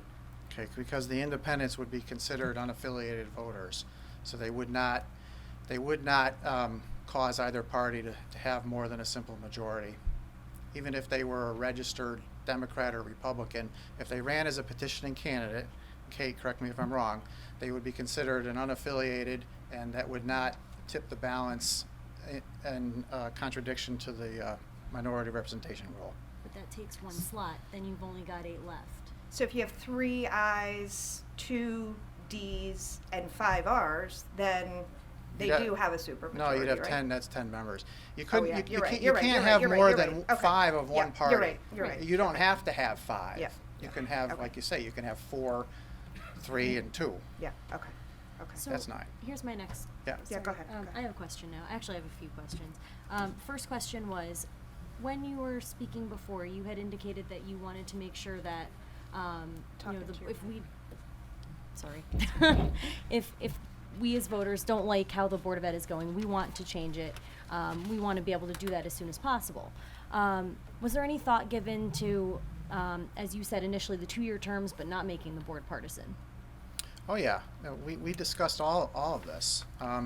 Keeping it partisan, not making it partisan. I think it came down to the things that I was talking about, transparency, et cetera, and also just bringing the Board of Education out from the bottom corner of the ballot, because people go in and they vote, the electors vote up along the top, and down here you've got 3 or 4 or 5 people running for the Board of Education that half the people who go in the voting booth don't even vote for anymore. So we want to bring the Board of Education election out from the shadows, okay? Up on top where everybody can see who's running and they can decide, okay, do I want this slate that's running on this platform that wants more spending, or do I want to vote for these people who are running on this platform of less spending? At least then the people can decide the direction of their own school board, because after all, the school board, they're elected to represent us, the people, the electors, and right now we don't feel that that's happening. So, I know in previous years, I ran for the Board of Ed twice. In my experience, we had candidate forums, we had opportunities to put our bios in the newspaper, and there's always the opportunity to get out and knock on doors, talk to the voters, of course. Taking advantage of those opportunities is a great thing if you're running for office, and you should. Did you feel that people didn't know what those people stood for? Even Yes, with all of those that's things? exactly what we felt, because, for instance, as Councilor Millard brought up this year, there wasn't anything on the Board of Education election in any of the papers, and really, you didn't know what people stood for, or where they stood. I know there has been in the past. There have been candidate forums, but you see, you can only vote for 3 at a time currently. So even if I like, you, Counselor, I can vote for you. I like your positions. You're one person. You're not running on a slate the way the council does, where if people don't like the council, they can vote them right out. And I've seen that, okay, on both sides. And right now, that can't really happen. Actually, it can happen. Candidates can run on a slate, and they can create a PAC, and they can fundraise, and they can do all of those things. They do have that opportunity. They just wouldn't. And actually, they can run on a party. I do know in this last election, the Republican Town Committee ran a candidate for the Board of Education, although that person was unsuccessful. So I do know that it is possible, and that it has been done, so I don't really understand the need. Okay, it's never happened, though. I don't ever remember a slate of candidates running. Oh, no slate. For the Board of Education, a slate of petitioning candidates running. I No, just don't oh, remember no, that. I said one candidate. I said a candidate. And I actually. A candidate running For the Board of Education last on a election. platform. Is that what you're saying? Or Under the party, yes. They were run by the party. Kristen, with all due respect, a lot of people disagree wholeheartedly with that statement that you're I making. have a picture if you'd like to see it. We want to see it because it's an election law violation. All right. Yeah, all right, wait. Here, actually. Wait, no. Let's I not. asked for it last time. Let's not. This is not a political discussion here. This is questions on the charter revision. Well, I understand that from both perspectives, so let's just keep it questions about the charter revision. That's what we're here for. Can I ask What was a question about the charter review? I want to know Fine. why it's so important to make it partisan when it already seems like that we have that Well, opportunity. we're gonna have that discussion as a council, and we're gonna have a public hearing about it to hear from members Right, of yeah, the but I public wanted as to well. hear from the people who actually did it, And- why they felt and the you need and you to just do that. did. Great. Okay. All right. Great. Let's move on. Then. Can I continue asking my questions, please? Sure. Thank you. Okay. Getting back to some of the things you talked about, town budget, and again, just trying to get an idea of splitting the vote, how it would work if, let's say, if the school budget Example. passed and the town didn't, right? Yeah. Because that would never happen. But if the school budget passed and the town didn't, when it goes back to referendum, obviously it's only the school budget. Is it only the school budget then on that referendum? In that example, the school budget is I passed. mean, sorry, yeah, the Right. town, only the town, but. Only the general government budget would go back to referendum. So only one budget would be changed, okay. Yes. Was there any discussion, since all of the taxpayer money is in one pot, we all pay for school and for town.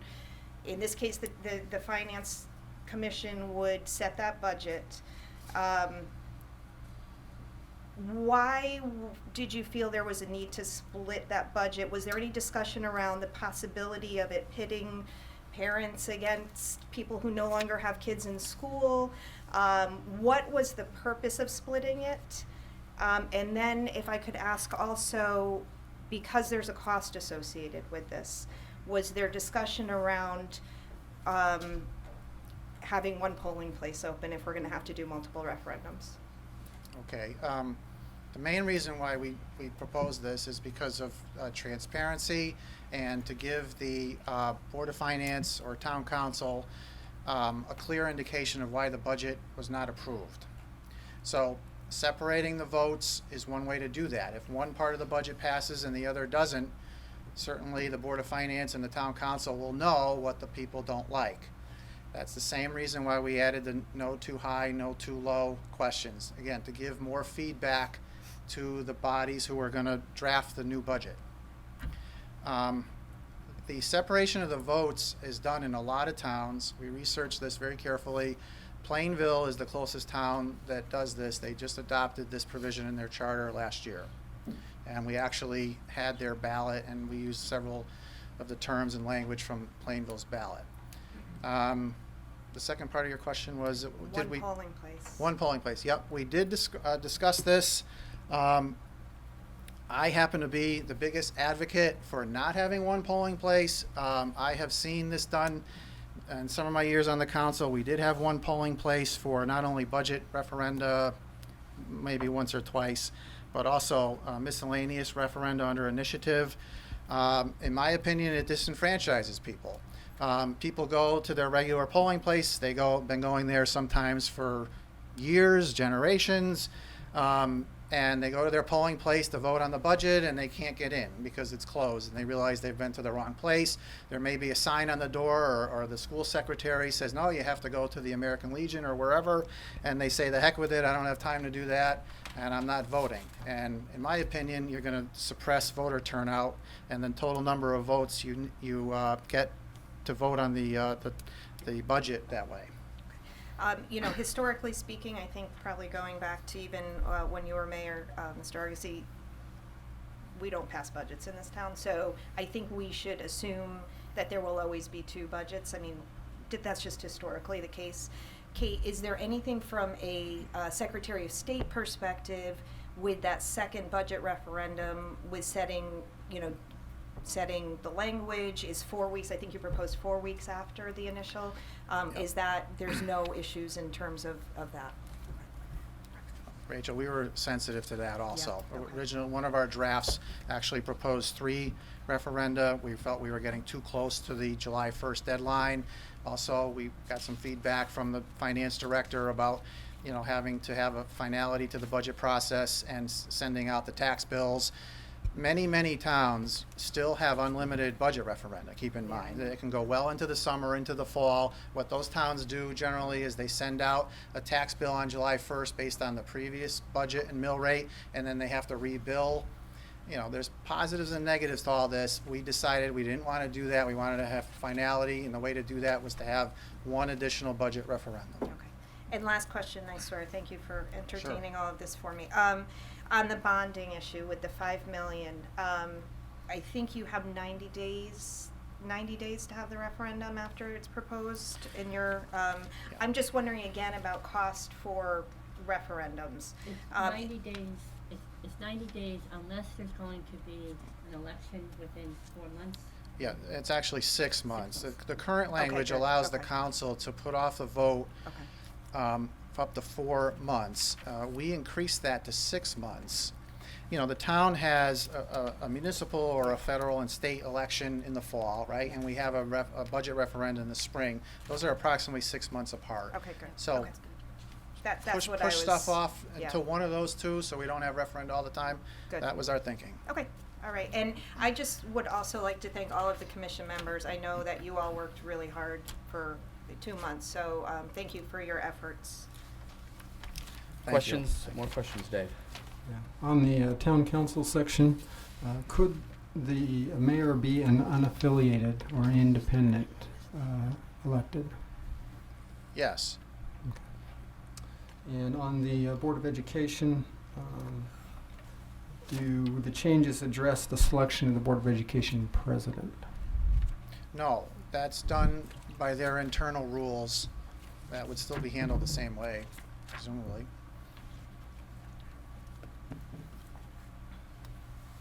Okay. Good. Anything? Any other questions?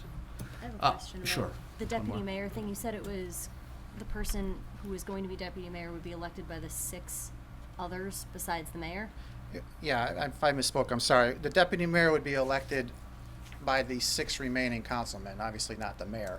So, but all 7 would vote, presumably vote on the election of the deputy mayor. Okay, got it. Thank you.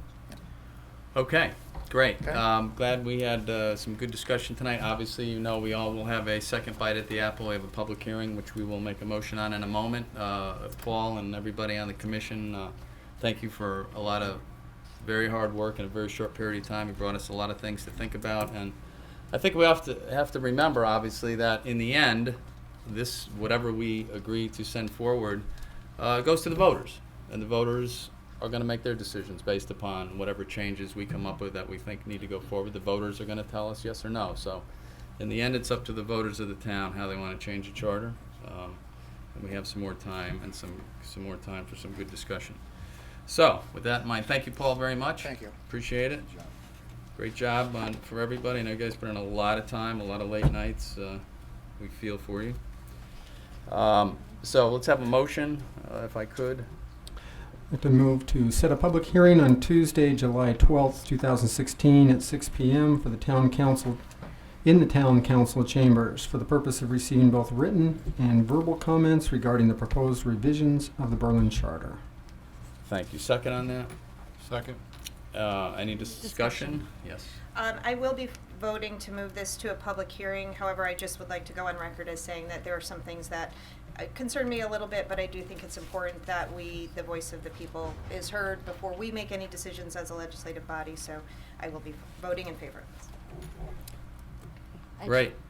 Further comment? Yes. I completely agree with Rachel. I'm going to vote to move this for public hearing, but there are some things that I vehemently disagree with, and I think that's been very evident to this point. So, so that's where I stand on Okay. this. Well, I mean, obviously, as I just stated, the public hearings for the public, and of course for us to take their comments, and for us to deliberate to send it forward. But again, as we know, whatever goes forward, the people will decide. So That's right. that's where we're at. So, all those in favor?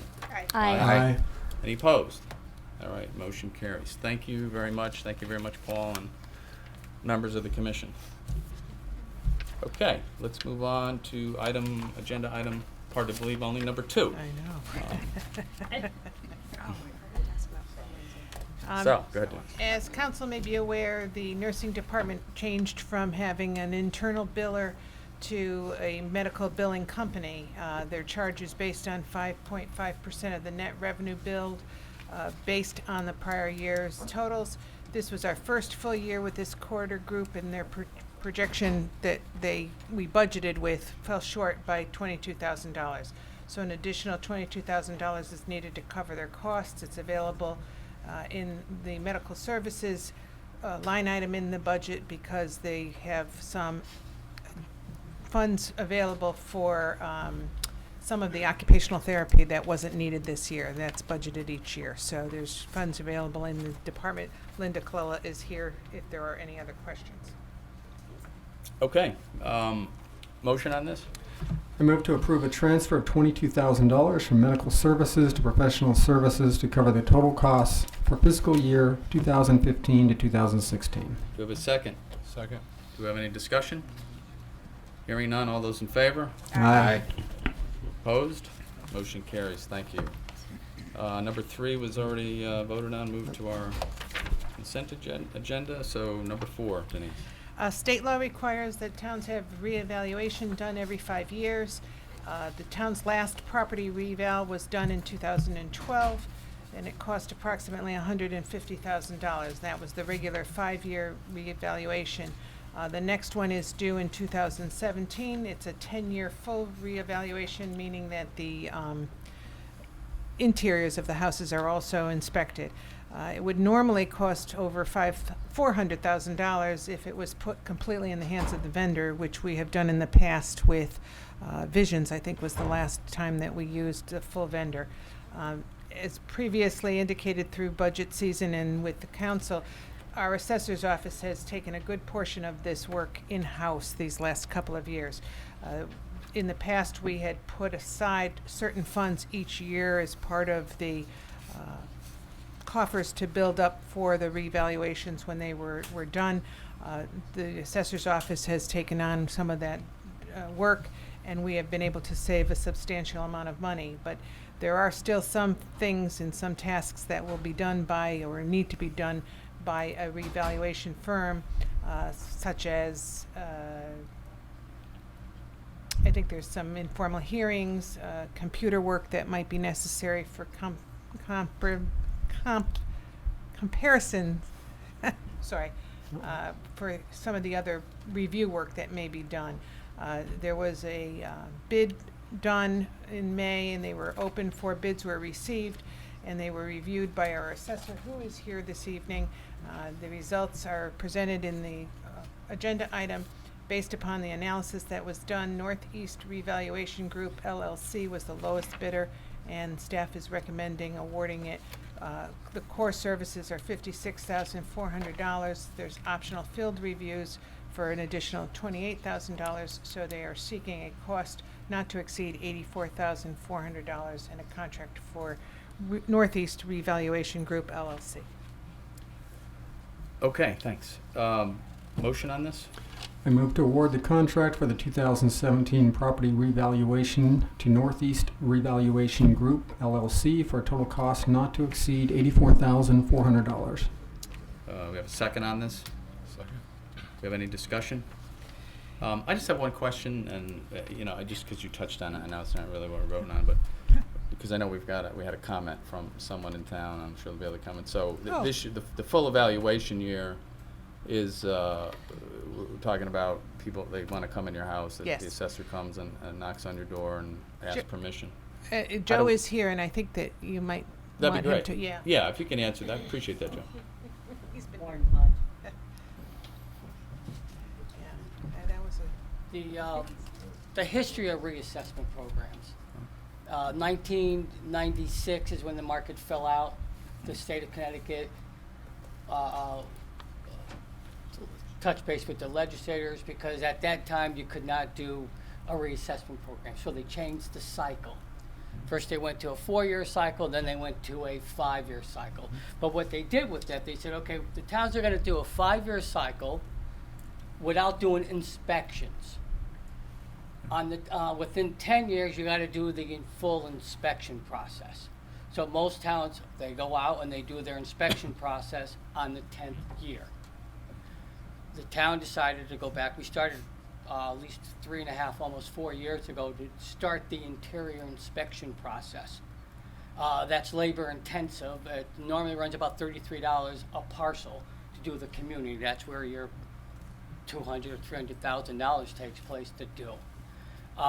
One of the advantages when you do the inspection process, you do pick up omitted information, work that was done without permits. So we add them to the tax rolls because we have a legal obligation to do this. Typically what happens is revaluation companies, when they have your database, they own it. The town does it. So when they're doing their inspection process, you don't know what's being added or what's not being added because you don't see it until it's turned over to the assessor after the informal hearings. The informal hearings normally take place after the process is done, normally December. The bid went out to do that process because it's overwhelming for the assessor's office, and then it's called computer modeling. Mass appraisal is different than fee appraisal. We use sales and we create tables and we apply that across the board.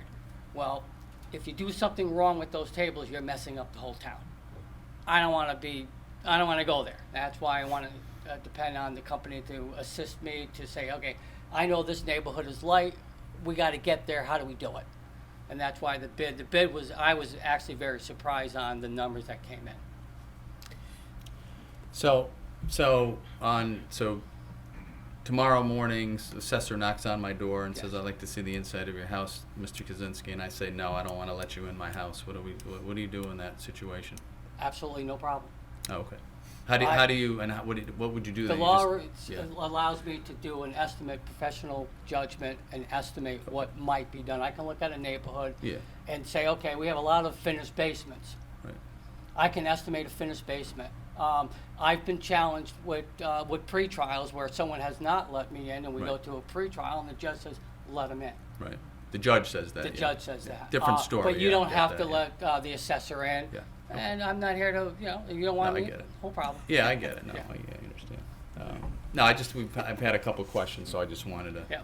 And get normally that what cleared up. happens is, old school, you would leave a data mailer on the door. I don't do stuff like that. We actually send a letter to the neighborhood from the assessor's office, inform them that we're going to be in your neighborhood. Oh, great. So and they we know have you. identification. Right, they know I don't you put are. anything in the newspapers because we have nutcases out there. Yes. And it does happen. They read the newspaper and you've They got go knocking on doors. absolutely. So the safety's my. Oh yeah, no. I mean, my it's priority. safety for the residents and the town employees as well. You know. You And don't normally, know. also what happens, I've been talking to some citizens. We do our initial. We send out the letter to do our inspections. If they're not home, we do the outside, and then in the fall and spring, we send out another letter to do the interior inspection. Okay. And then we track on who we get in and what we don't get in. Yeah, so I mean, if someone doesn't want to let you in, then you're going to make your best estimate on what they have done to their house, Yes. and that's the way it is, and that's on them because Yes. they wouldn't let you see it. Yeah, no, I get it. Okay. That answers that. Yes, they. Just a follow-up question. The time of the day that the inspections would occur, what's... Normally, we start at 9. Okay. Yeah. Thank you. Unless, 9 o'clock, but if someone wants to see me, I've seen people at 6:30 in the morning, 7, because they got to go to work. So I go and meet them. Denise Yeah, will see I was looking for just a general Yeah. time. But so typically 9 if o'clock. folks want to clean their house Yes. before you come by. Yeah. Don't know why, 6:30. but They might. 6:30 would not be a good time to come into my house in the morning. I can tell you that, but whatever. Okay, great. Any other questions on this? We have a motion on the floor. So, all those in favor? Aye. Opposed? All right, so moved. Thank you. You're welcome. All right, number 4. On to number 5. Denise. There was a small problem in last year's budget where there was an under budgeting for one of the police dispatchers line item salary-wise. There was a projected shortfall of $10,500. There are funds available in the other police personnel account due to the department having people either not hired for the full year or being out on workers' comp. So they're requesting a transfer of $10,500 from the police personnel to dispatchers. Okay, great. Motion on this? I move to transfer $10,500 from the police personnel salary account to the dispatcher's salary account. Second? Second. Any discussion? All those in favor? Aye. Any opposed? Motion carries. Thank you. Number 6. Each year, there's a number of refunds that are given to taxpayers who pay a motor vehicle bill, for instance, and then realize that they may have been entitled to a lesser amount because they had either transferred or sold the car during the year or whatever. So each year, there's a line item in the budget under the Collector of Revenues account for these refunds. we estimate the amount of the refunds each year based on the prior 3 years' worth or so, because there's really no other way to know it. This year we were made known by the courts that there was a change in one of the assessments, and so there was a rather large, after the appeal, a rather large refund that was due a house, and so there was a shortfall of $26,500. So the case stemmed from like a 2013, I believe, grand list year, but it takes a while before the appeals are heard by the court and a judgment is made. So this is an unexpected amount, and so we're suggesting taking those funds out of the contingency account. Okay, motion on this? I move to transfer $26,500 from the contingency account to the tax refunds account. Second? on this? Second. Discussion on this. Any Yeah, discussion? Mayor, Yes. just a comment. I think I understood you, Ms. McNair, indicating that the one particular refund might have been equivalent to $26,500. The agenda item indicates $19,925. I apologize. Due to one, and I just wanted to share that with the public, and that we anticipate projected shortfalls Thank you. totaling up to $26,500. That's right. That's all. I just Okay. make it clear. That's all. Okay, great. Any other discussion? Hearing none, all those in favor? Aye. Any opposed? Motion carries. Thank you. Number 7. As was discussed a little bit earlier in the audience of citizens, as council knows, there was a shortfall as a result of the state, after our budget had been passed, making rather large cuts to what they had proposed to give us in February in the area of grants. The total shortfall between the adopted budget and the final municipal aid budget, or numbers from the state, was $408,013. As you also know, that we had a very successful bond sale in May, and we received the premium, which is prepaid interest or interest in reverse, premium of $1,005,725 and some change. So what Jim Wren and I have discussed, and I think with Councilor Evans, that it would behoove us to place an amount at least $408,000, but $500,000 to cover the potential shortfall of the other cuts that we are not even aware of at this point, that the governor made subsequent to even these first cuts, so that we are seeking an assignment of the fund balance, which is where that money would go to, of $500,000 for the purpose of addressing the shortfall in the state grants for and closing that gap in our budget for next year. Thank you. Motion on this? I move to assign $500,000 of general fund balance at June 30th, 2016 for the purpose of offsetting the shortfall in state grant fund. Second for discussion? Second. Okay, any discussion on this? Yeah. Yes, sir. Jim, will this affect our bond rating? It will not really have an effect on our bond rating because the $1 million was unanticipated revenue in our budget, which means we'll have a large overage in an account, and we're only taking half of that number and just assigning it. So that means when we report the financial statements this year, we will show the fund balance broken out between unassigned, which is available to spend, and assigned for a specific purpose, just like we do with the $1.8 million that the council puts in to decrease the mill rate. So the rating agency would interpret this as a positive step of the town to be offsetting the state revenue. And we actually discussed this with the rating agency. We had 2 ratings this year. We had to have another one because of the refunding issue that we did, and they were fine with it. So there will be no adverse impact. And you're comfortable going with 500 instead of 400,000? Yes, because it's still completely unknown which grants will be affected by the additional cuts by the governor, as well as, whether they're town education and the amount that each town is going to be affected. None of that is known. There was some discussion about a possible veto of the governor's line item, or override of the governor's line item veto, but that did not happen with this particular item, so it's still kind of in limbo, and I'm comfortable just estimating up to 500, and We also, don't forget, have additional savings from the refunding.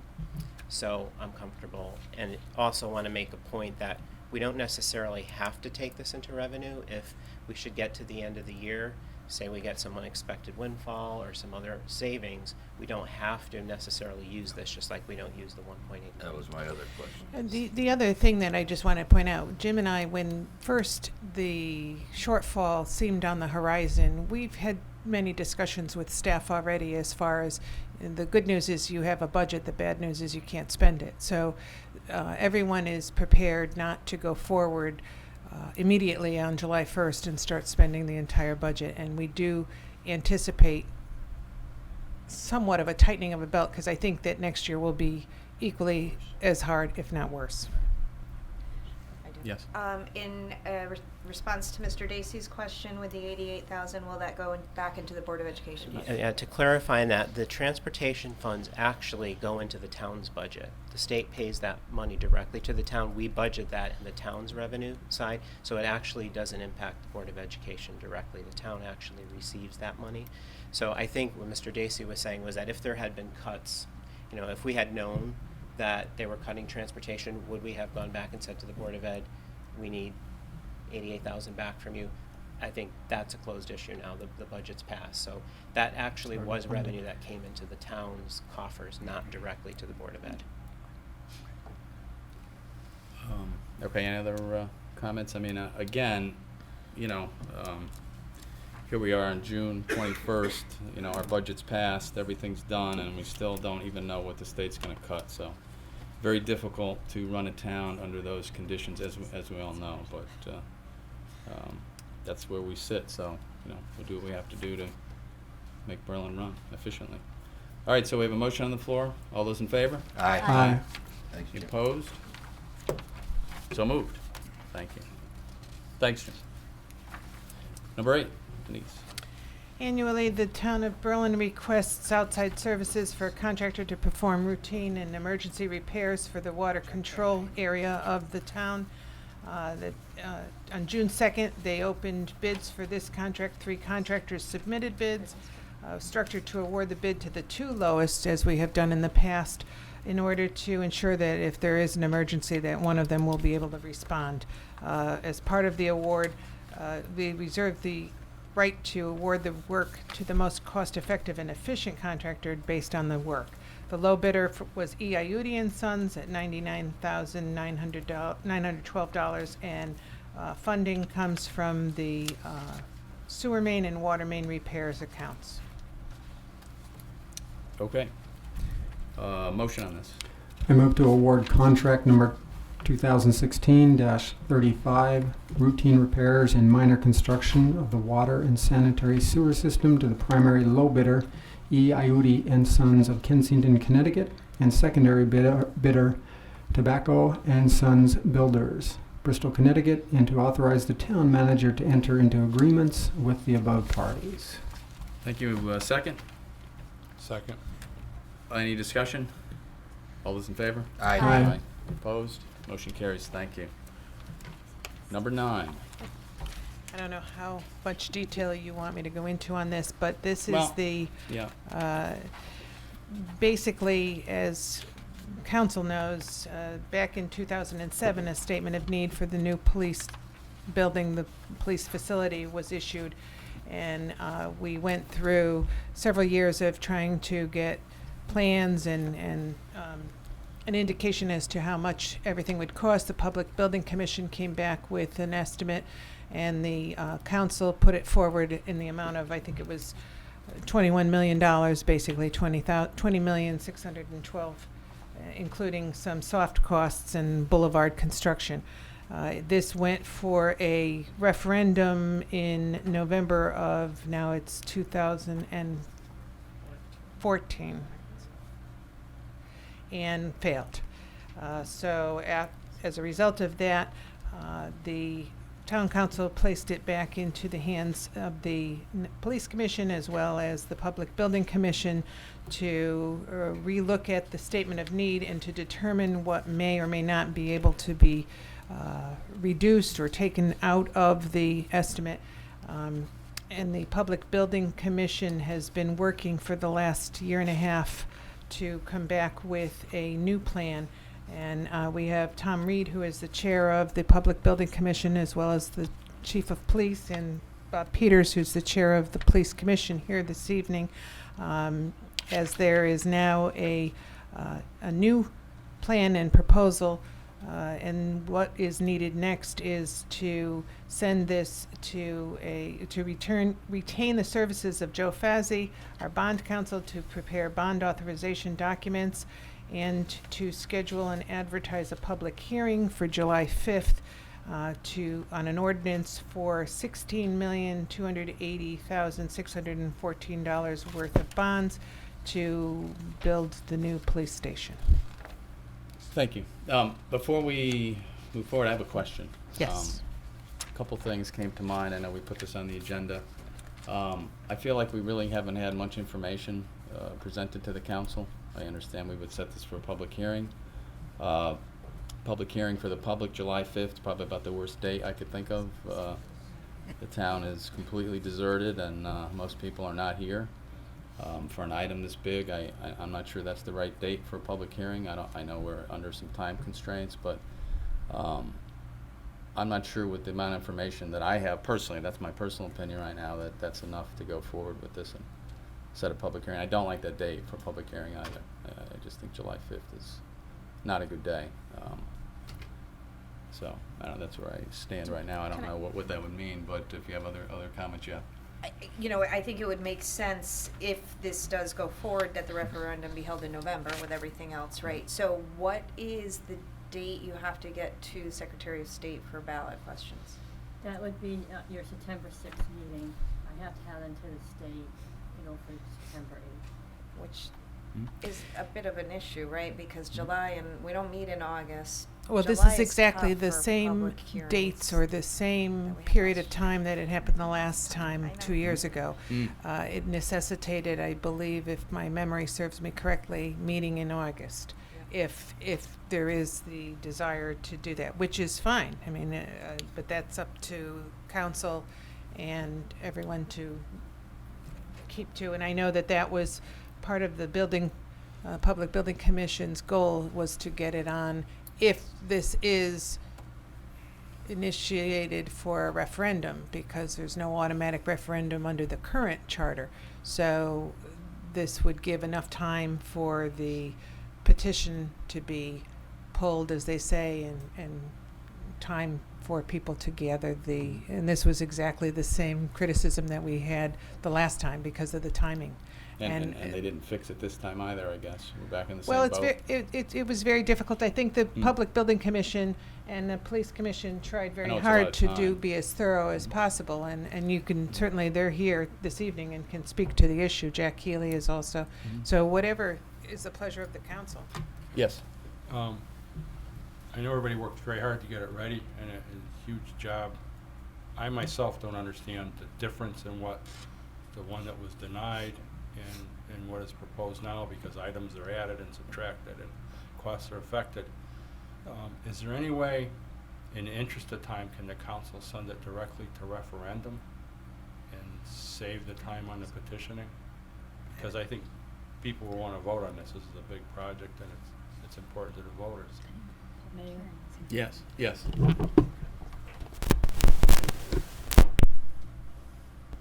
The charter does not allow you to send it directly to referendum. We've had this discussion before on other items.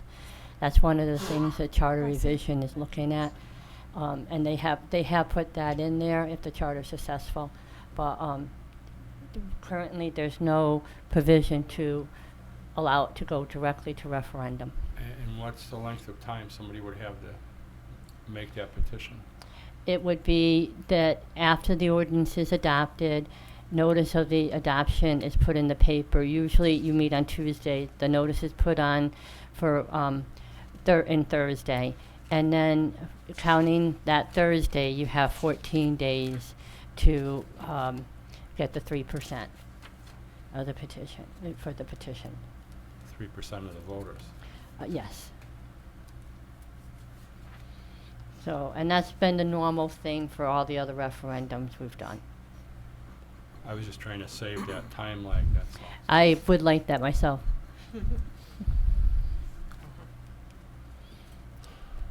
Yeah, go ahead, Dave. Question for Mr. Reed, if I could. If there was any, I'll give you a second here.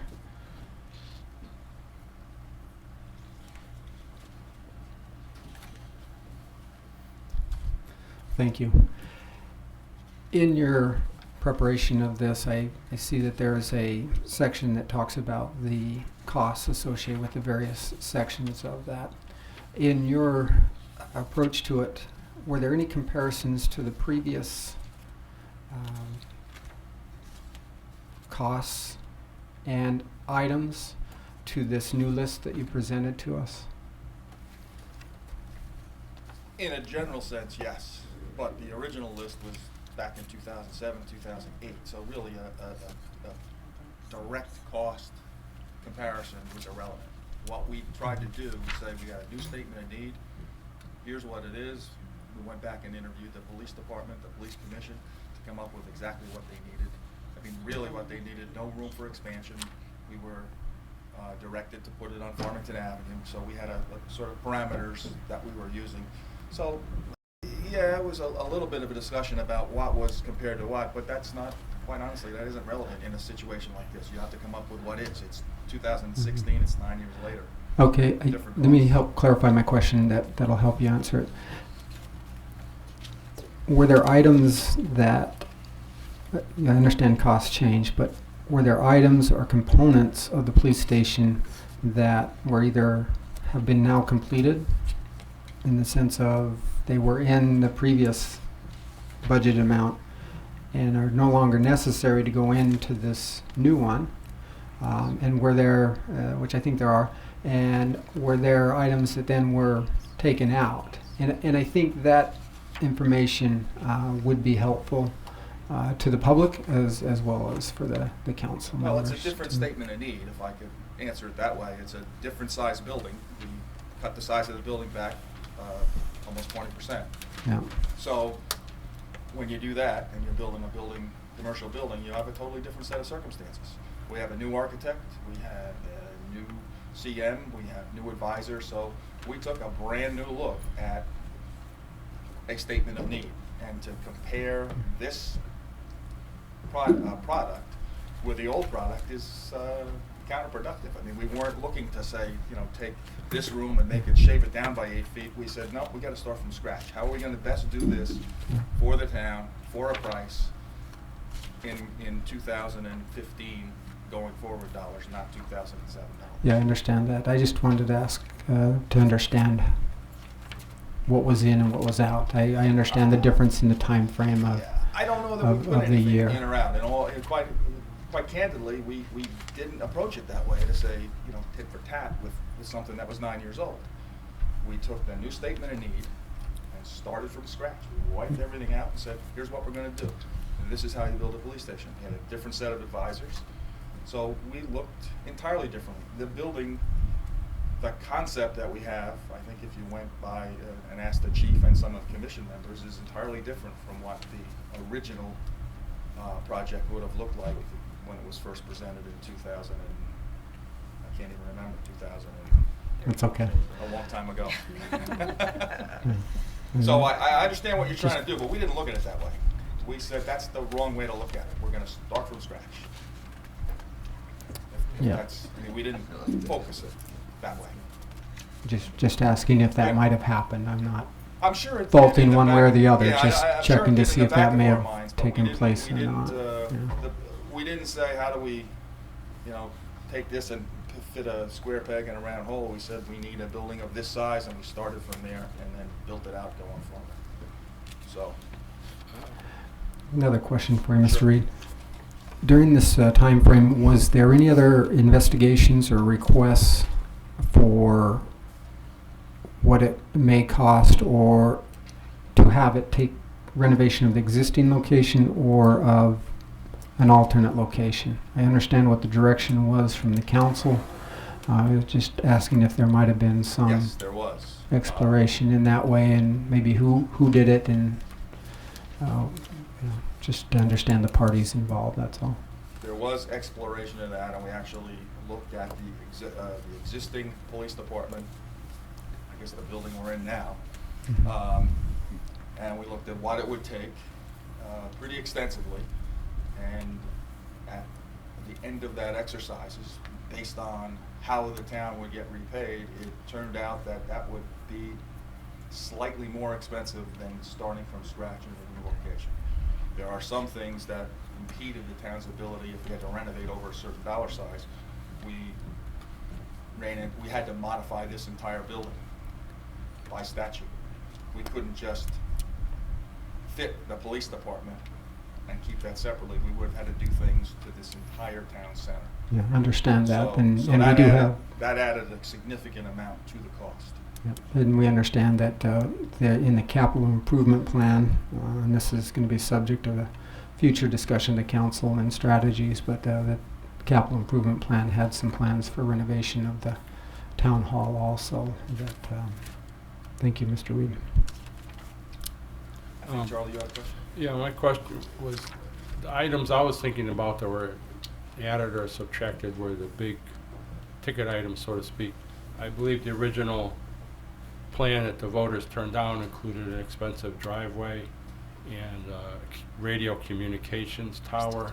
I think we already bonded for the communications, so are we paying for some of those things outside of this project anyways? Yes, the radio communications tower. You'd have to go to the chief about that. That's outside our purview, but my understanding is that the police department needed that irrespective of where it's located. So it could be, if it was at Sage Park, if it was down near Meriden, it needed a new police tower. That's not, it will be incorporated into the project if this project goes forward, because we can save some money that way. But that need it's in a capital program separately. And please forgive me, Sure. these are questions I get from the Yeah. public, and if we want to present a project that they're going to accept, we got to answer these questions. Understood. So, to compare it to the one they turned down, should we actually add $2 or $3 million to this price tag to compare apples to apples? Yeah. Am I understanding that correctly? Just so I can explain it to people. If you want this project to move forward, we got to have something that people want to buy. I guess that's up to you to sell. I think as a public building commission, what we do is not try to sell anything. We're trying to we have a statement I need, we get the best product with the right people for the right dollars. So I wouldn't look at it that way personally to compare something that was never going to happen from 9 years ago. I just focus on what is in front of me now and make the decision based on the budget that's submitted and ask all the questions about that budget. But to compare something that may or may not happen is sort of hypothetical. That's me personally. Well, these are items the town had to buy. And, and people want to know how they were paid for, and that's my point. So some of that original $21 million has already been budgeted for. That's already being taken care of Then now. I would answer to everybody that asked me that, yes, the town will budget for but you'd have to go through the police department to find out what the cost of the I tower understand is, and in terms of the boulevard, I don't know what the town's use for the boulevard is. We have numbers in there which talk about the driveway and the entrance if that boulevard is built or if it isn't built. So we're covered either way. We have an ad alternate for the provision of that driveway. And if we can use a driveway that the town builds for other purposes, like a regular street, come off of that, there's one set of costs, and that will be clearly delineated in there. If it's not built, then we go to a different plan, it's different parking spaces, and we can show that. It's pretty clear, I think. You have time to digest the plan, what's available there. So thank you. I would not put that boulevard in the cost of the police department because it's going to be built no matter. No, I think it was a mistake in the beginning. I think it inflated the original I agree. project. I agree. Thank you. Any other questions? No. Thank you. Thank you. Chief, welcome. Good evening. Good evening, Chief Fitzgerald. Some of the work Mr. Reed can't speak to because it was actually done by the Police Commission, and that was reviewing the statement of need. We got the message from the voters, reduce the cost. An outbuilding was eliminated. square footage was reduced. Costs that were possibly going to inflate the project that were unrelated to the construction of a new police station were removed. So that we're talking more about this is clean, this is what we need for a police station. So yes to several of those questions. You know, that outbuilding, if you remember, there was a lot of discussion on how much per square foot for such a building. Well, we just got rid of it. Hopefully in the future, I'm not saying we don't need it. We have a lot of needs that we're sacrificing, and we're just going to go with what we think the voters can afford and are willing to spend.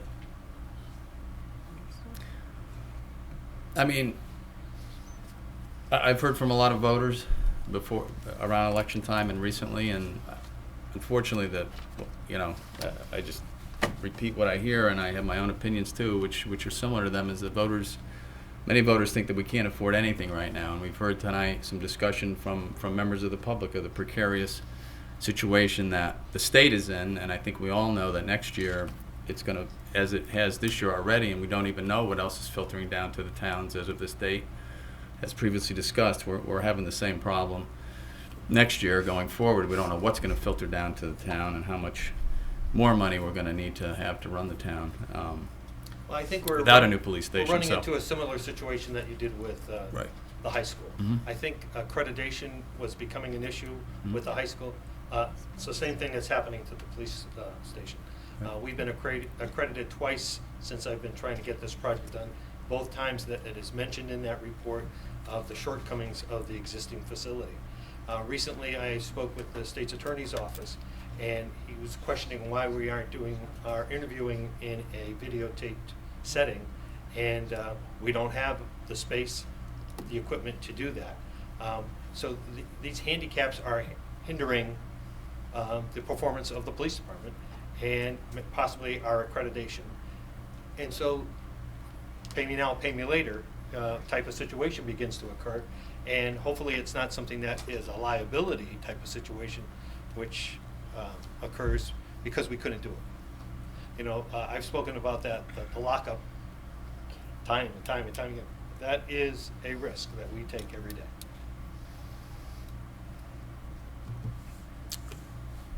Okay. I still don't like the July 5th date. I just think that's a horrible day for a public hearing. I don't think that does the public any justice at all. Well, I don't know what we can do to move it, if it's possible. I know it's a tight time frame. it's a Tuesday though. It's not like it's the Monday before. Yeah, Peter, you and I could probably walk down the street naked on July 5th and no one's going to see us that day in Berlin. Not pretty sight. Well, no, I agree with that. Please don't, please. Yeah, no bag on. Well, not It'll be on YouTube. not in the same cell, I hope, right? We have two cells for us, okay? But is there a way to move it one more, date, and then we still would have time to? You're going to have a public hearing the same night for the charter revision on the 12th. I don't know if you want to do something like that. Then there's also, the problem is the adoption of the ordinance. Mm-hmm. So, and especially on something like this, what we're trying hard to do is we have the public hearing in one meeting, and then it's the next meeting where you adopt the ordinance so that you can get questions from people, people have an opportunity to come out and everything. So right now you have your regular scheduled meeting for the 5th. The 12th is really going to be for the charter revision. Then your next meeting, I believe, is the 19th. And then you have your, the 28th is going to be the priority meeting. So you do have a couple meetings there. Now you can always schedule special meetings in August. I will tell you that right now we do have a primary on the 9th for the Dems. We haven't heard about the U.S. Senate yet for the Republicans. August 9th. Yeah. Now, we're trying to get this so people can petition. I mean, we can't send it to referendum, obviously. No, but... How do we assume it's going to be petitioned well, to you know referendum? what? That's a point, though. So, wait a minute. Well, no. See, because it's a state election, I have to have the questions to the state by September 8th. We can't add the question onto the at a later date. But how is it getting to referendum? The idea was that it would be petitioned. Who's going to petition? Somebody has to. No one may not? No one may not, right. In They which may case not. we would just have approved it.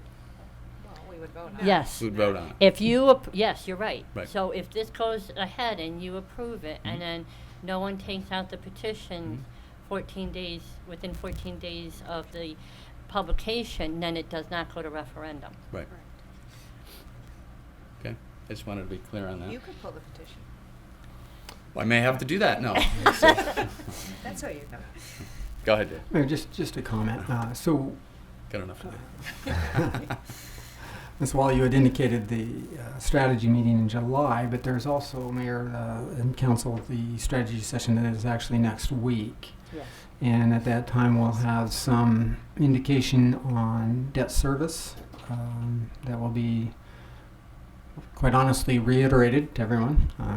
You may not have remembered it during the budget session, but and also kind of some timing of those debt issuances, the impact on us.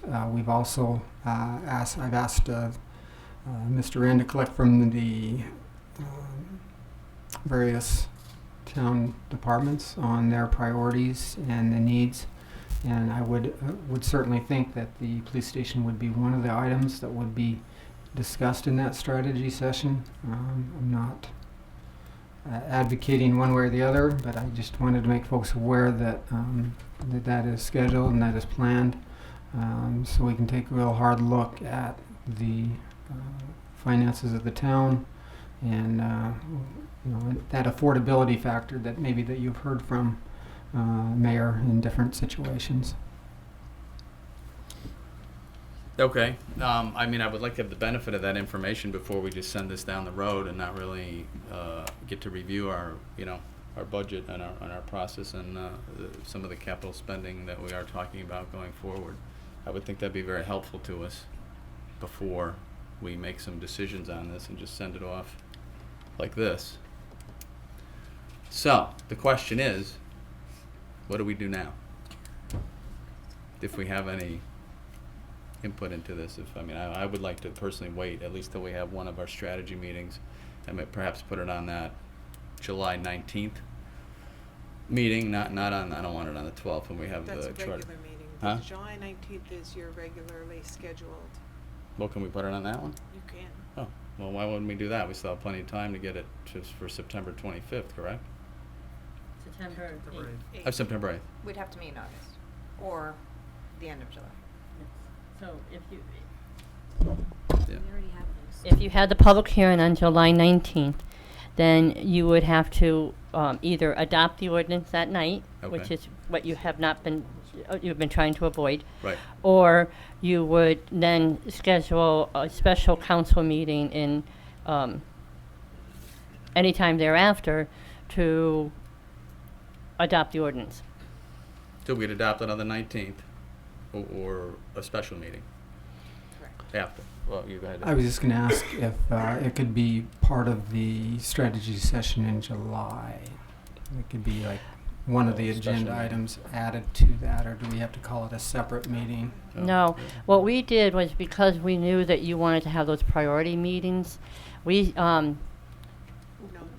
noticed that, or had the council item back in May. We gave more than 30 days notice. So we were able to now make those regular meetings instead of special meetings. And the agenda's not set anyway, so we can do that. That's what I wanted to understand. Yes. Thanks. And what's the second meeting? What's the second meeting in July? The 26th. It's The that last Tuesday of second July. strategy session would be the last Tuesday in July, which could be when you would consider from the 19th. You could then consider it on the following Tuesday. Yep. Whether to proceed with it or not. Okay. Yes. After we have the benefit of a couple at least one of our budget meetings, budget strategy meetings. Well, that's what I would prefer. We could have them both. I mean, Both. we'd We have both, right? You'd have both. both under our belt and then be able to intelligently I know make it a tightens the decision time on it. frame Both under your a little bit. Unless you put it on at the end of the 26th. That's what I Then was you have it. referring to, Yeah. end of the 20. Make it You know, agenda. we haven't set that agenda yet, but that would be a logical, in my mind, a logical way to approach that. And you can do that, David. That would be fine. You know, it'll be and then they would, we normally notice it on Thursday after, and then there would be the 14 days to get the petitions in if they needed that. Okay. That would make sense to me. I think it's a big project. I don't, you know, I know we want to rush it to get it potentially on the ballot or approve it or whatever we're going to do, but I feel like, at least for me personally, there's kind of a lack of information that I've been provided with, and I'd like to discuss a little bit more with all the counselors, and perhaps the chief could be at those meetings, and we get a little bit more information that you know, I haven't had. I understand I haven't had the history, so that's a little bit of my concern, but I don't know what my fellow counselors feel. So, would it be agreeable to that? That would be fine. Is that okay with Yeah. everybody? So, we good with that? So we would. So would we, Yeah. in our next meeting, Yeah, let's have make it this clear. agenda item again? Is that how we'd work that? Just change the date. Can we just change the date on this motion? Yeah. To the what did we say, the 19th, right? 26th. July 26th. 9th. Well, No, 26th. July 19th is the public Public hearing. hearing, right. We would vote on it on the 26th. Correct. You change the public hearing date to, instead of July 5th, it would be July 19th. Yeah. And then we'd vote So on the 26th. You Yeah. could, they amend what they? They can amend what's can- on yes. here, yes, because this is a regular meeting. Just make a motion to amend. Okay. Yeah, just another question. Sure. Is it a necessity then at this point to retain the services of Mr. Fozzie at this point? Mr. Oh, I see. So, Because we're not doing anything, right? We're just moving. so what you want to do is just retain the services of the attorney and not schedule the public? They don't No, wanna no, retain the we don't- services. we don't They want want to to. schedule the public No, I'm hearing, just- but not retain. His services? Asking I- at what point it would be necessary for the public hearing? Or would it need, we could then handle it at a subsequent, I know I'm throwing Mr. Wren under, and I would certainly if he need- wants to address that, I can, because We he's would going to be need the the one language. addressing with it. Because of I need to have the language to do the public hearing and everything from Attorney Fozzie. That's exactly what Attorney Fozzie does. He'll need to get all the details on the project, and then he'll provide Kate with the language, as she just said. So we Okay. need his For the services in public order to hearing. do that for the public hearing. So if the public hearing is going to be on the 19th, is what I understand right now, I think you have to retain his services and set the public hearing on the 19th. Kate, is that consistent with what you were thinking? Same amount of work regardless of when we retain his services, so. Probably Go so. ahead. Is there any room in our tight budget for some extra advertising for this public hearing? I'd like to get as much public input as possible. Well, it's a new budget year. It's a new budget, yeah. But we're not spending it, remember? Yeah. I'd be happy to do that, Charlie. I mean, Yeah, we can some- definitely advertise. Because not everybody reads the little legal notices. I know. If we could have something where people really see it. I know. Get the word The- out. Should have a Facebook. I can, I don't know why we don't have a Facebook page. I don't know why we don't have a social we media can presence. see if maybe the citizen would be able to do something, as far as like, not a legal notice per se, but a notice. I understand we need the legal notice, but Yeah. also some Yep, more noticeable. yep. Mayor, I also see the current in the room, so. They're expensive. I know, but Would you lower your cost for this? Just kidding, just kidding. Equal opportunity here. that's Yes, all. that's right. Okay, so, Sorry, I'm still, a couple more questions, because Sure. we haven't looked at it this way before.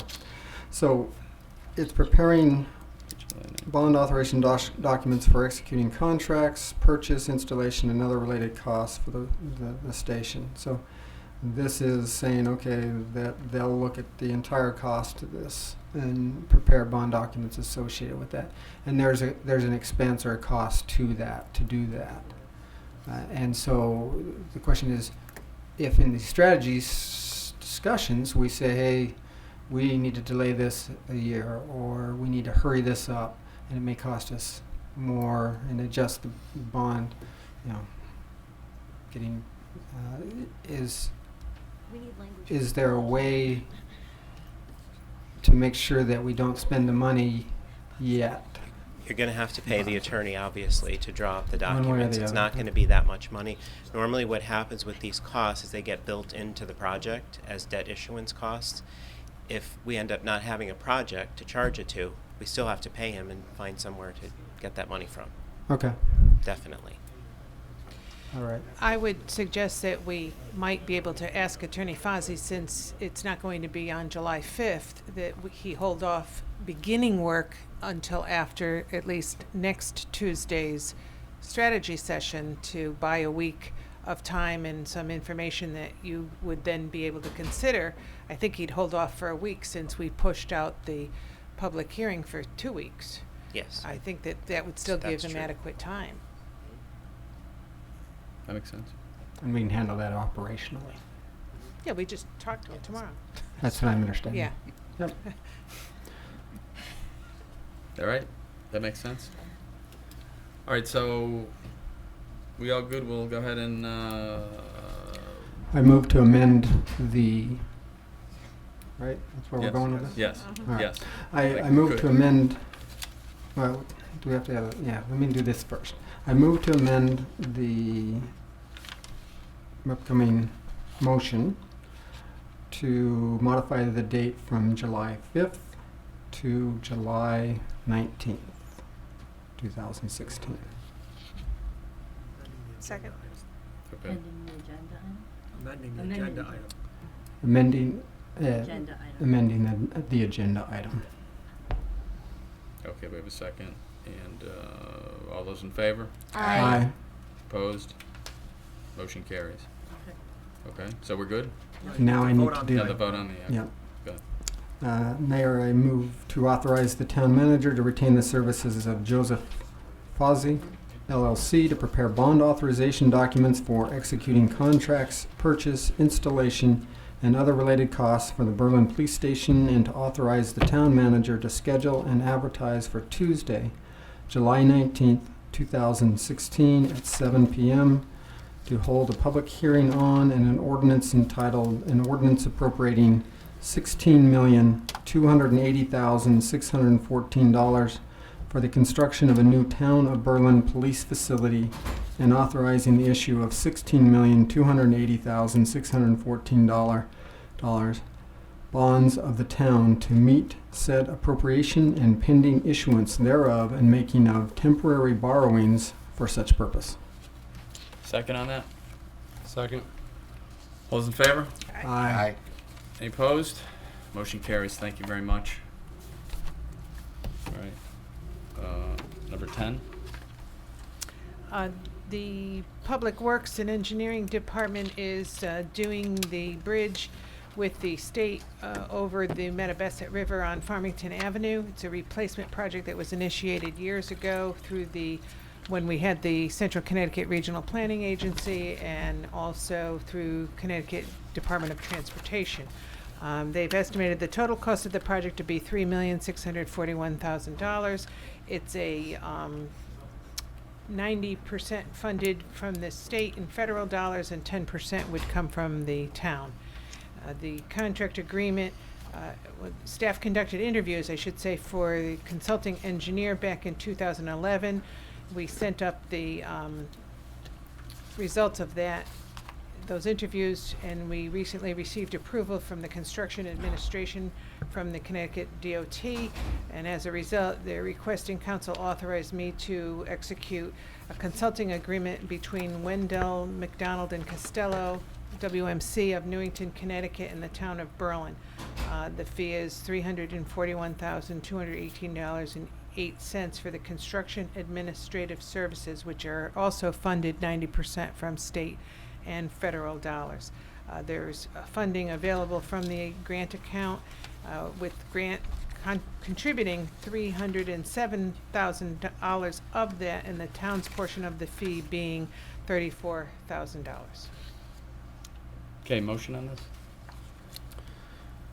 I move to authorize the town manager to enter into contract number 2016-43 using the attached agreement form with WMC of Newington, Connecticut for the construction administration services related to the Farmington Avenue Bridge Replacement Project number 4474 for a fee not to exceed $341,218.08. Second on this? Second. Any discussion? Just a quick question. Yes. Hasn't this already started? Yes. Okay. Okay. Well, Just double check. the consulting work has started. They closed the bridge they're doing, that's part of what's happening. It will be, the street will be closed until December as well, so. Yeah. Okay. It's been going on for at least 5 years that I'm aware of, yeah. Okay, great. Any more discussion? All those in favor? Aye.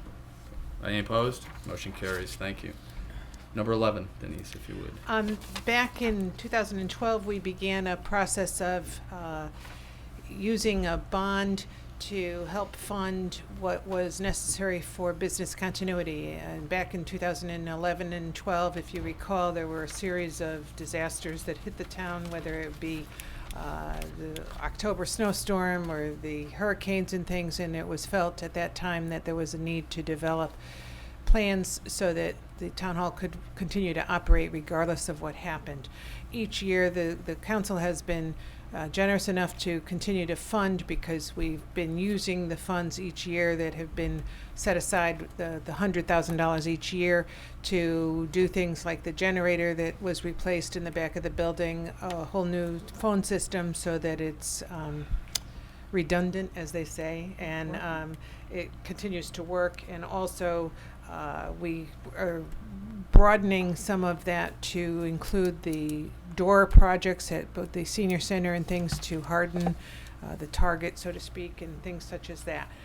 The way this is done is it's amending the original ordinance $100,000 at a time, so it's not a $700,000 ordinance, but it's another $100,000 to that for a total of $800,000, but it's an amendment to that. So that's what's being sought. And it's also Joe Fauzi again. Funny how that is. Motion on this? Move to retain the services of Joseph Fozzie LLC to prepare bond authorization documents amending a previous ordinance for the next phase of the town's business continuity emergency preparedness plan, and to schedule and advertise for July 5th, 2016 at 7 p.m. a public hearing on and possibly consider and act upon an ordinance entitled an ordinance amending an ordinance appropriating $700,000 for Town of Berlin emergency preparedness and authorizing the issue of $700,000 in bonds of the town to meet said appropriation and pending the issuance thereof, the making of temporary borrowings for such purpose. Second on that? Second. Thank you. Any discussion? All those in favor? Aye. Thank you. And number 12, right? We added number 12? Nice.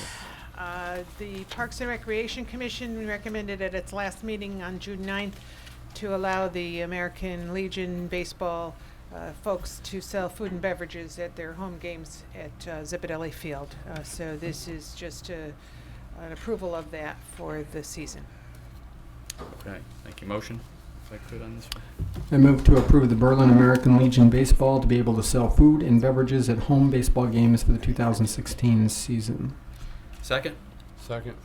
All those in favor? Aye. Aye. Opposed? Motion carries. Thank you.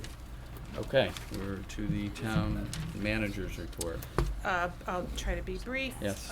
Just a reminder that tomorrow morning at 10:30 is the dedication of the Deming Park improvements for Lucille McCacci Memorial, and it will be at 10:30 at the park. So it's supposed to be a very nice day, and hopefully there'll be a good turnout. The priority. Are they going to halt construction while they do that? The gonna chief be has kinda left. I loud. will have to make sure that the chief knows that the police should help. The priority meeting is next week already, June 28th, 7 o'clock here. We're preparing for it as we speak. Also, the walking competition among our towns is taking place, and I know you've all been contributing to, but we're in second place, so I'm a little upset. So we have to get everybody out there walking a little more. I know everybody in town hall is walking, but I'm not sure. Lisa has been pushing everyone, but we're not getting much success. Are you walking? Oh, yeah. Yes, okay. And then also I need to know if any of you are able to come next week on Wednesday, the 29th for Bob Weber. 29th.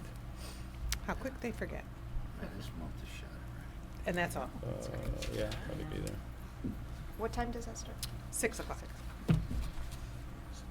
When's the Alice Mitchell one? The night after, on the 30th. Okay. Fun week. Huh? Yeah, I guess so. Yeah, a question for the town Yes. manager. Yes. Yeah. I know the answer, but I want to share it with everyone. Who would you contact that would give you instructions on how to put in steps to compete in this town step contest? You would have contacted either Lisa Payanessa Mhm. or Sheil Patel, but I'm not sure that you may not be past the time that you can, but I would So recommend. I requested that information, and I was able to do it this last week. So I'm not sure if Okay, it's past time as soon or as not, but possible. I'm you may not want to sure. share that with the rest of the council, Yeah. and I could maybe forward it around too to see if you can get in and get a username and password and start putting in numbers, because I'd love to get all of us helping out here. I'll make you a deal, and maybe they could. We'll add your numbers to someone else's numbers if it's too late. I mean, it'll be legit because we'll keep track. But if Kristen were to walk and I think wanted it's possible. to donate the numbers to someone else who is already. How are we tracking? No, it uses the United. No, which was it? It's Blue Padam? Cross Blue Shield or Anthem, I think. Yeah. And But you can use they your don't own have one. Fitbit. They don't have It's like one an that app. syncs to it.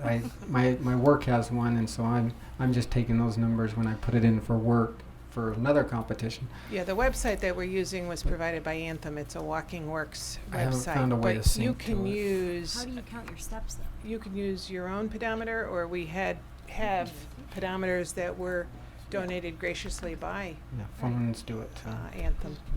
So if you need a pedometer, we could get you one too. I have my Apple Watch. You can walk Pretty accurate, I think. immediately, and just send any steps to me, and I'll put them in somewhere. Sweet. Thank you. On the way out of I here. wish I had known Trying to about help it there, prior to going to Denise. Disney this past week. Oh, jeez, that would have been good. That would have been great. Retroactive to June 1st. Yeah, that's right. The system I got into allows me to go back dates. So. Did it still? Because I know Nice. there was a cutoff I that you thought it can't did. go back. You could go forward, but you can't go back. But if you've got, if you've got in on time, that's great. I appreciate it. We need it, because we're not. Okay.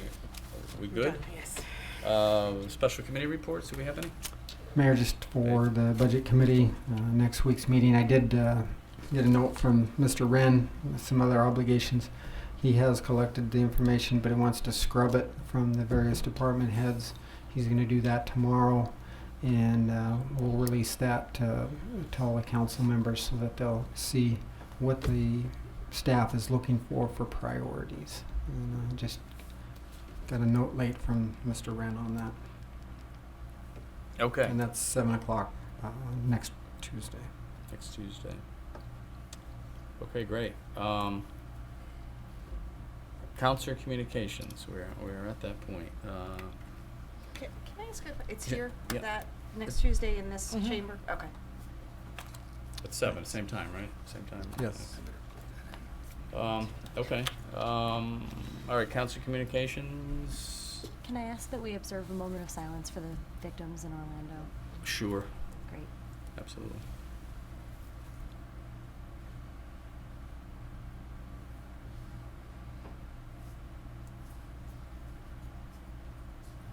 Okay. Great. Anyone else? Communications, Peter? No one? Everybody good? See, we go late enough, nobody wants to talk. See how that works out? That's great, isn't it? See, We that's, should that's, start it. that's the plan. That's the plan. We lost our audience. Yeah, well, the audience lost too. They're They're smarter than we are. well, you're still here. That's good.